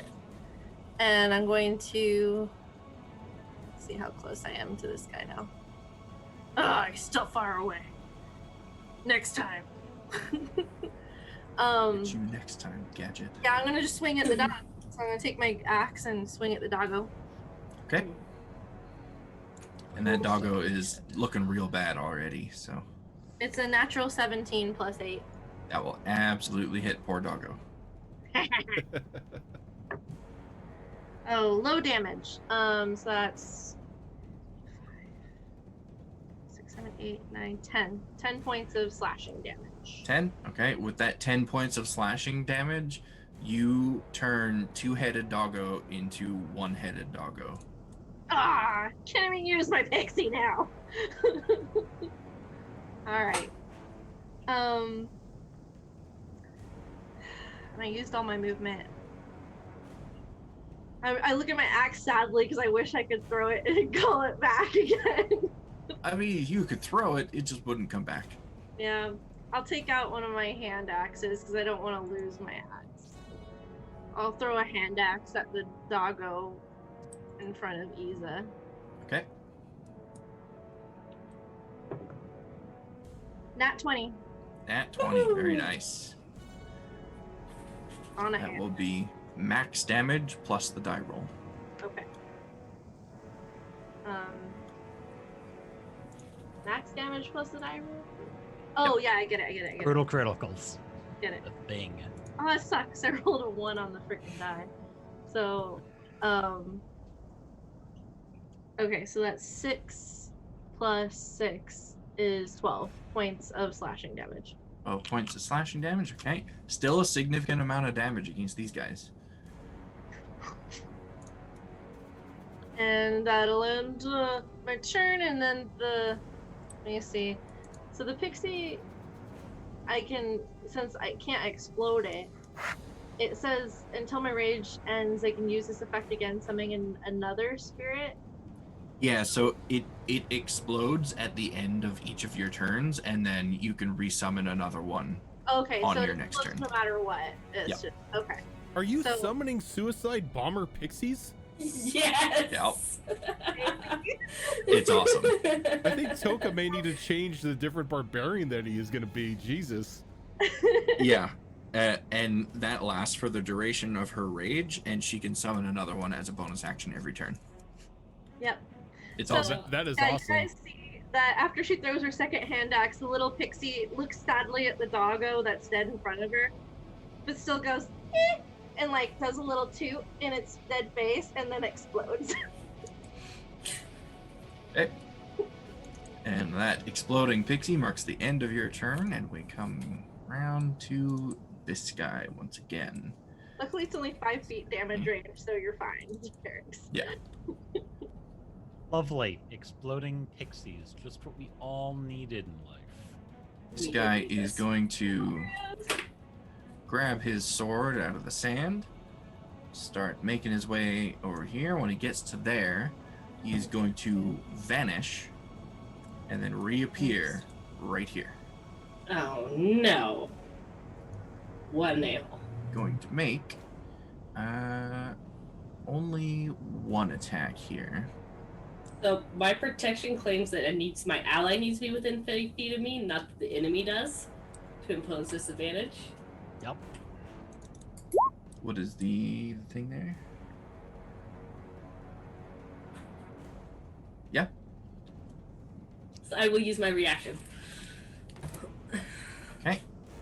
That will give this guy disadvantage on what he is hopefully about to do to Zara.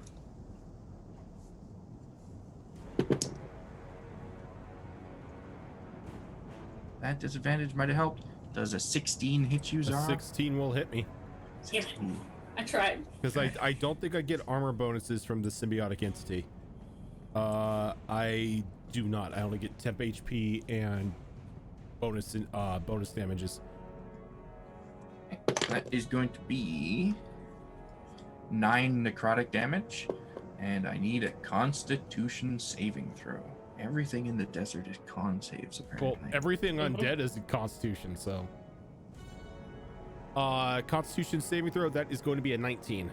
19, you are fine. Yeah, Zael really needs to work on clearing all these undead out of our desert. Yeah. Zael I added mean, to the considering undead in the she's- desert. She's got a bit of a thing about undead in the desert. Yeah, she There makes was a them. situation with her dad, and don't worry about it. You see, I'm just going with the fact that the desert is basically on top of ruins of probably an old city. Not to Yeah. mention a massive battleground between Dagger Tree and Arcastus, so this is a Yeah. necromancer's dream. Just wait until you get to the map marker that I have labeled in my notes as Mountain of Bones. Sounds Great. tasty. I want to go there. Animate Not the gonna- mountain. Not going to tell you which marker it is, though. No. So that's going to be the end of that guy's turn. I'll How make giant Skelly. Them and hiding them all throughout the desert.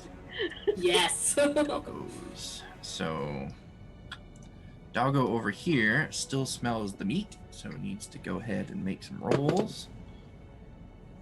Okay, that meat is paying off. One of the heads is distracted, so it's only going to make one attack against you, Isa. That will be, what is its modifier? 19 to hit? Nope. Nope. Okay. That is all that Doggo can do. The other one is going to stand up from being prone. And as it stands up, I'm going to make it use a Constitution save as a reaction. Con is +2, 18. 18 makes it. Makes it, okay. And let's see if it is distracted by the meat. That's cocked. It is not distracted by the meat. It is too angry about being knocked prone. So attack 1 against you, Isa, is going to be 19 to hit. Nope. Attack number 2 against you.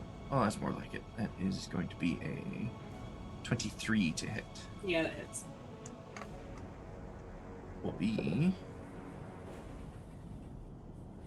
9 piercing damage and a con save. You've got the D4 from resistance to add on to that.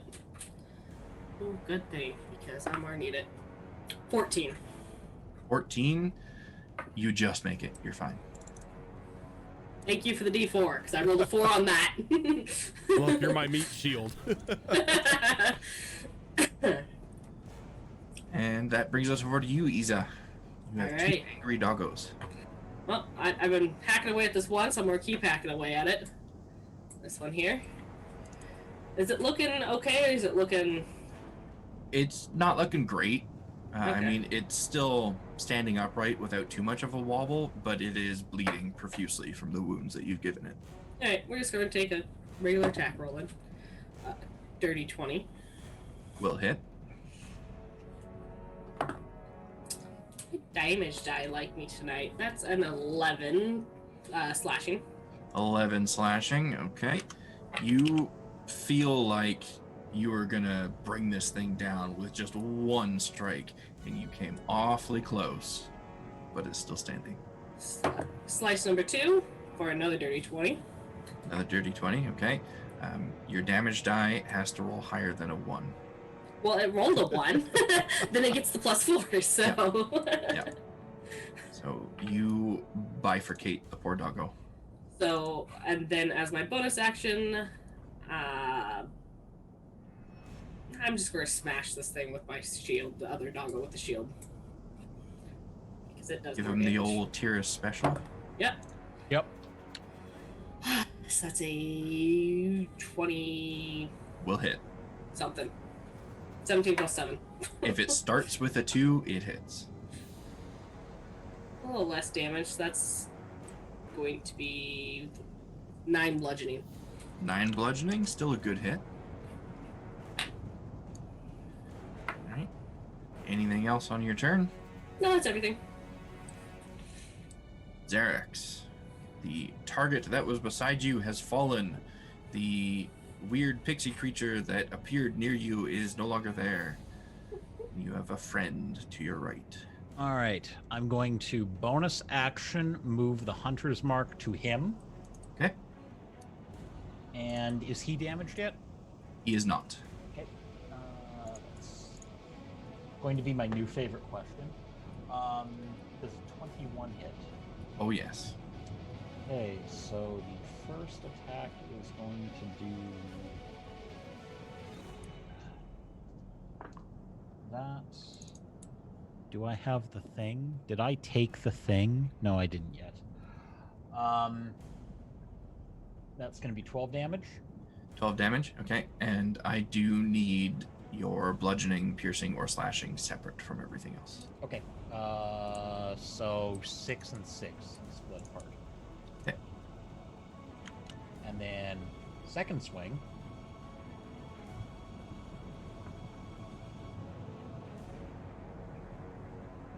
That's not great. That's a nat 1 on the die. Ooh, and that 1 on the die. And we're all so close. You are all so very close. Roll a d4 for me, please, Raven. 1. 1. Okay. 1. And what was your... what's your plus to hit? Plus 8. Plus 8. Okay. Iza, does a 23 hit you? Yes, it does. Yeah, Are you damaged? Yes, Am she I is. Yes, I am. You're So not. go ahead and roll all of that stacked damage for me, please, Raven. Well, actually, the damage isn't as stacked without the hunter's mark and the yeah, Planar it's not as Warrior. high as it could be. No. Still higher than normal, though. Yeah. That's 15. 15. Okay, Iza, you are going to take 15 points of friendly fire. There's probably a growl that emanates from her at that. Yeah, Because so that hurt. Xerax, you bring your weapon in, hoping to hit this creature, and he just slashes at it with his sword, deflecting it. Zara quickly ducks out of the way, but unfortunately it bites right into the back of Iza. I was looking the other way. I was not expecting an attack from behind. I had someone behind me. And that's sadly all I'm going to be able to... Actually, you know what? We're going to take the smart move, and we're doing that. All right. Just so Zara. that doesn't happen again. Yeah, All right. good call. Seeing that there is an undead in front of her, all her focus is going to be turning to that. Going to bonus action cast Shillelagh on the quarterstaff, and let's baseball swing that. Okay. That is going to be a natural 24, 27. That will definitely hit. All right. So my symbiotic entity adds 1d6 poison damage onto the attack. Is that increased with brutal critical, or is it? Yes. Okay. For it, it's like standard crit rolls or rules as far as dice. So any die that you have to roll for that attack gets doubled, or in our case, maxed. Gotcha. It is just the modifiers that do not double. So that will be...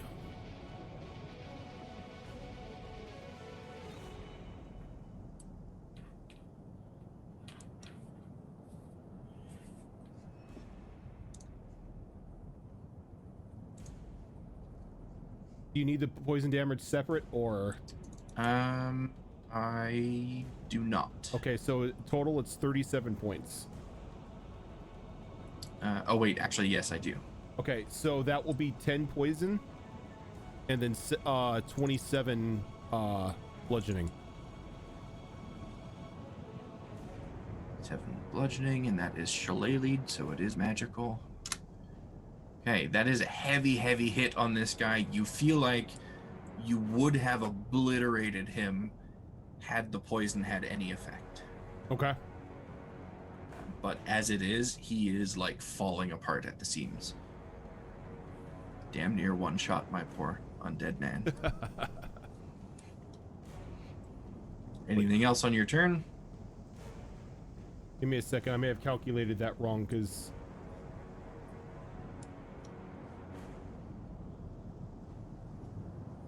it's 23 bludgeoning, not 27. 23? Okay. Yeah. He's still real hurt from that. He went from almost max to almost nothing. All right. And I don't think I can do anything else because Shillelagh is a bonus action. And I don't have any potions on me. So yep, that's it. All right, Xena. Time for you to face your glorious doom. And she'll charge forward, get in front of that guy, and whack him. Okay. Oh, poor Xena. So that would be a 10. Oh, a 10, I'm afraid, does not quite hit.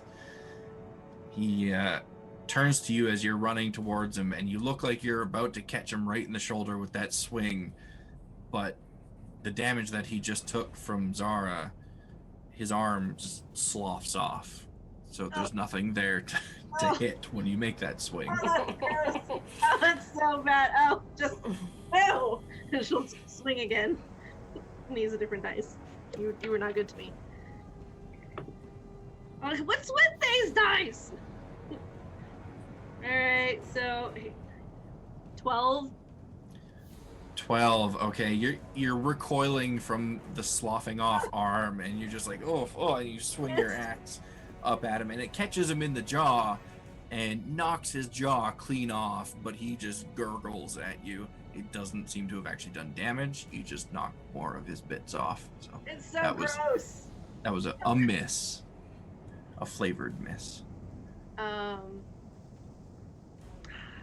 have my pixie appear there, then they're within 5 feet of it, so You could have it appear on the other side of the remaining doggo.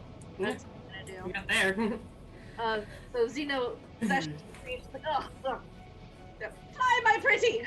And the pixie will appear behind the doggo, and we'll get up in the doggo's, like one of the doggo's faces, and go, and do a long lick on it, and then explode. So dexterity saving throw. Dexterity save from the doggo is going to be... Ooh, I think the doggo is going to make it. That is a dirty 20. Yeah, that makes it. Oh, my pixies! It's trying real hard. You dudes. If I could have done it on the skeleton, I would have, but somebody named Xerix had to move. Welcome to me casting lightning bolt or moonbeam every time you guys get within melee range. Alright, so that will be the end of your turn, and we move to the creature again, who is surrounded at this point. Not very happy about it. So he is going to disappear from where he stands, reappearing right over here. Since it's the top of the initiative, I'm going to use my reaction to make him do a Constitution save for Circle of Spores or Halo of Spores. You guys are not proficient with con saves for some reason, but okay, Wizards of the Coast.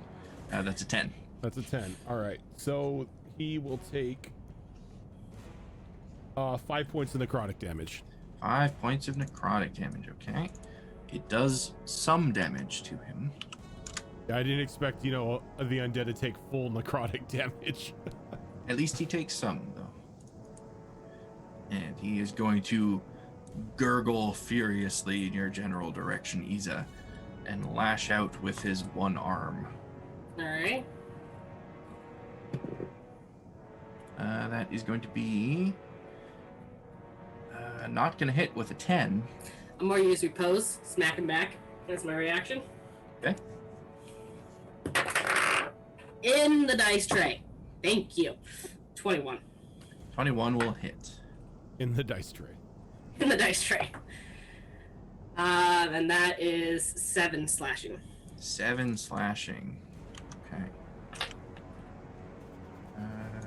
Wait. That is just a regular weapon, correct? Yes, that is. Does take some of the damage, not quite all of the damage though, as his remaining limbs are just barely being held on by stretched and straining flesh as he goes in for his second attack against you. And I think that's gonna hit. Finally, one of my creatures hits. That is gonna be a 22. That will hit. That will hit. Okay. That is going to be 10 necrotic damage, and I need a Constitution saving throw. Oh, looking so great. All right, con save. Still got that D4. Oh, I do? Okay. Mm-hmm. Awesome. I will need it for another 14. 14 is just barely above what you needed. Extra effects of his life drain attack do not take hold in you. That will end his turn. Why I can't make con save to save my life. Well, I'm going to need you to hopefully make some more on this round, as Doggo is not distracted by meat and goes in to bite you twice. It's a 17 plus 22 to hit. I'll hit. Not great damage. 8 piercing damage and a con save. That's enough to knock me down. Oh. Thinking. You can still make the con save, though. Okay. No. That's a 19 on the die, plus You're fine. 6, plus another D4. You are just dandy. However, Doggo is going to go in for a second bite on you, That's fine. which is an auto hit Yep. and an auto crit, And auto 2 fails. 2 failed death saves, and another Constitution save. That's a natural 20. Natural 20, you are fine. Whoa. Whoa. Needed that then. Now, That's Iza, bad. it is your Yep. turn, so could I get a death saving throw, please? No. Come on, dice gods. That's an 8. That's an 8. Okay. Zara, you are closest, so you see this.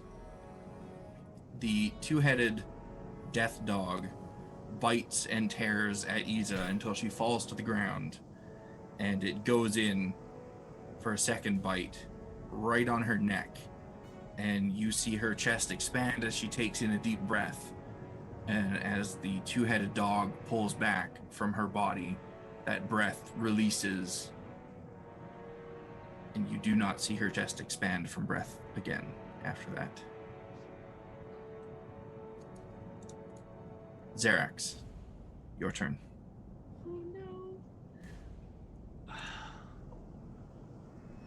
Oh no. Who's got Revivify Memmed?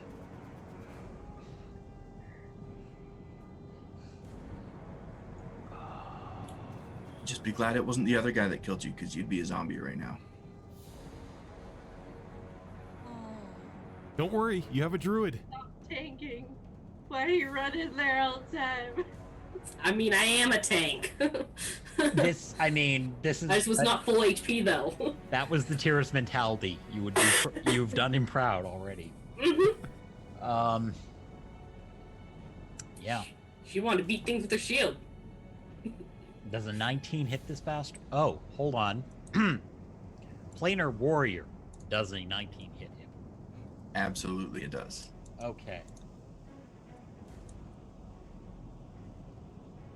So one of those, one of those, one of those, and one of those.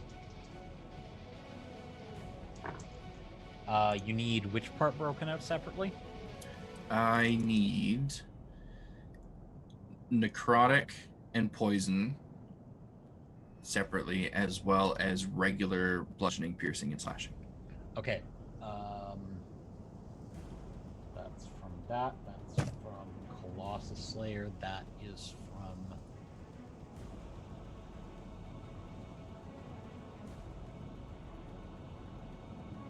I can math with my own dice, really, I can. If your math adds up to a total of 7, that's all you need. I'm working on that I can part. say that because I know it will.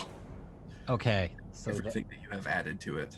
that's force, and that is force. Okay. So that is 14 slashing and 4 force. Which A of lot this of guy's ones. remaining body parts would you like to remove with that swing? The left half of his torso, honestly. Good call. You bring your weapon up diagonally across and through his body, like a hot knife through butter, and give it a bit of a flick right at the end, and the top half, well, diagonal half of his body just does a little bit of a twirl in the air as it flips off of the rest of his torso and falls to the ground, unmoving. Now, this fucking dog.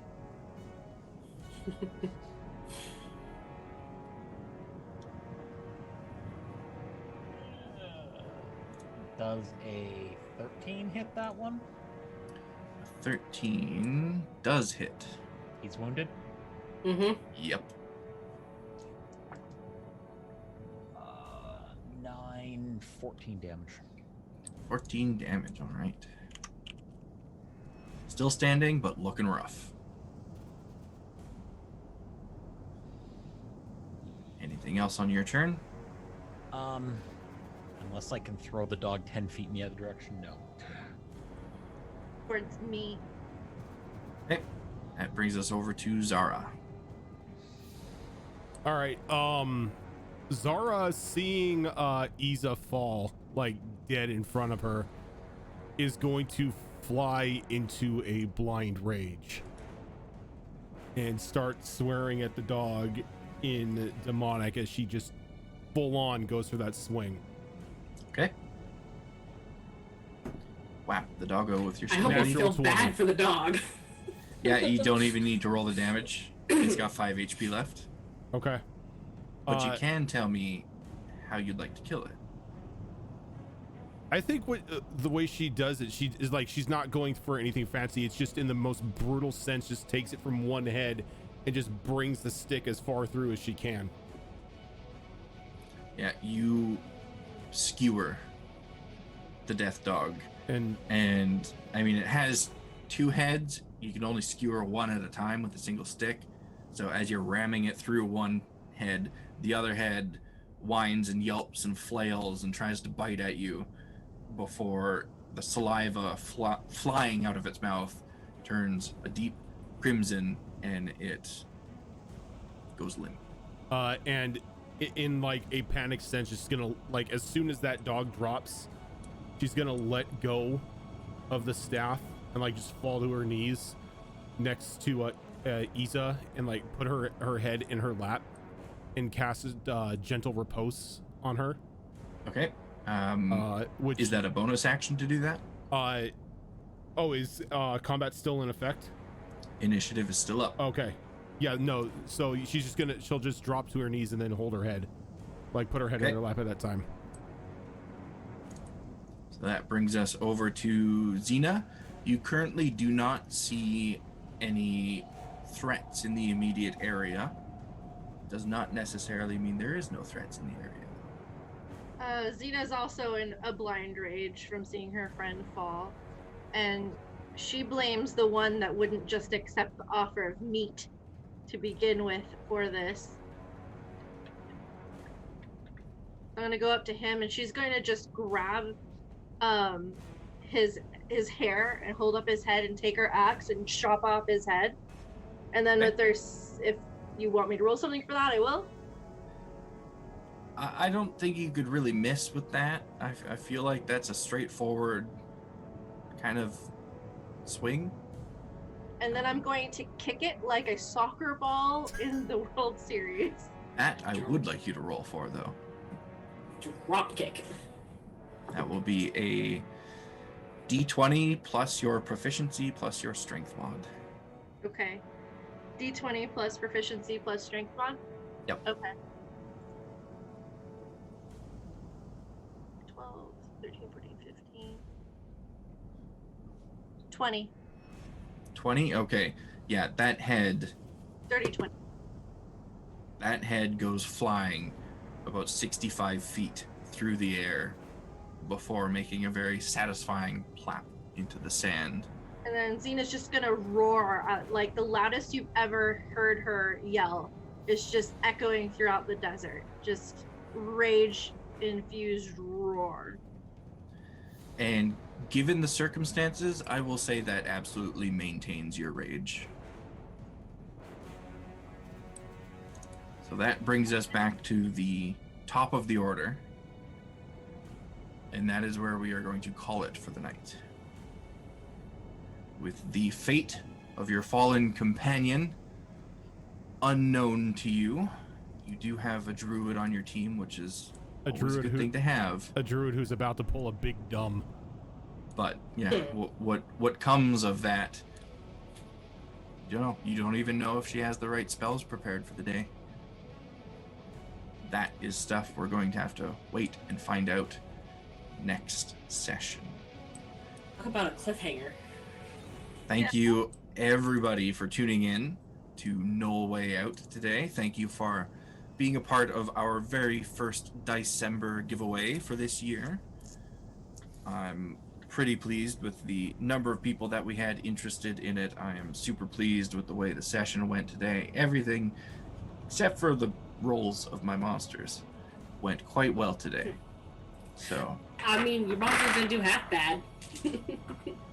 yeah, I mean, they had a lot of real nice abilities that would have caused you guys a lot of trouble if you just failed those darn con saves. But that's okay. I still got a satisfying result. Not that I'm not that okay. Not that no, killing one nope, of you is nope. a satisfying result. That's what you get for killing my baby dragon so I bad. say it's satisfying because I know what abilities the rest of your team has. So, I'm not out to kill you guys. I just want to make your lives difficult. You can tell that to Your new Isa. character. My new character. Okay. So that is going to do it for us today. We do have another show tomorrow starting at 7:30 p.m. Pacific. And we will be having our second December giveaway during that show. So be sure to tune in. We will be having another giveaway on every other show that we do for the remainder of December. Yeah, December. So that would be 2 giveaways on Saturday then. Yeah. I'm pretty sure that's the case. I was looking at the calendar and looking at the number of giveaways that we have. And since we are taking the week of Christmas off from shows, it looks like it lines up for a giveaway every show. Yeah, so Zoro says we could just spread it out over the 2 sat sessions. Yeah. Okay. So we will just reconfirm that before we say it on stream, but it looks to be that way. Yes. So we will see hopefully a lot of you tomorrow for the next giveaway and the next show. Thank you for tuning in.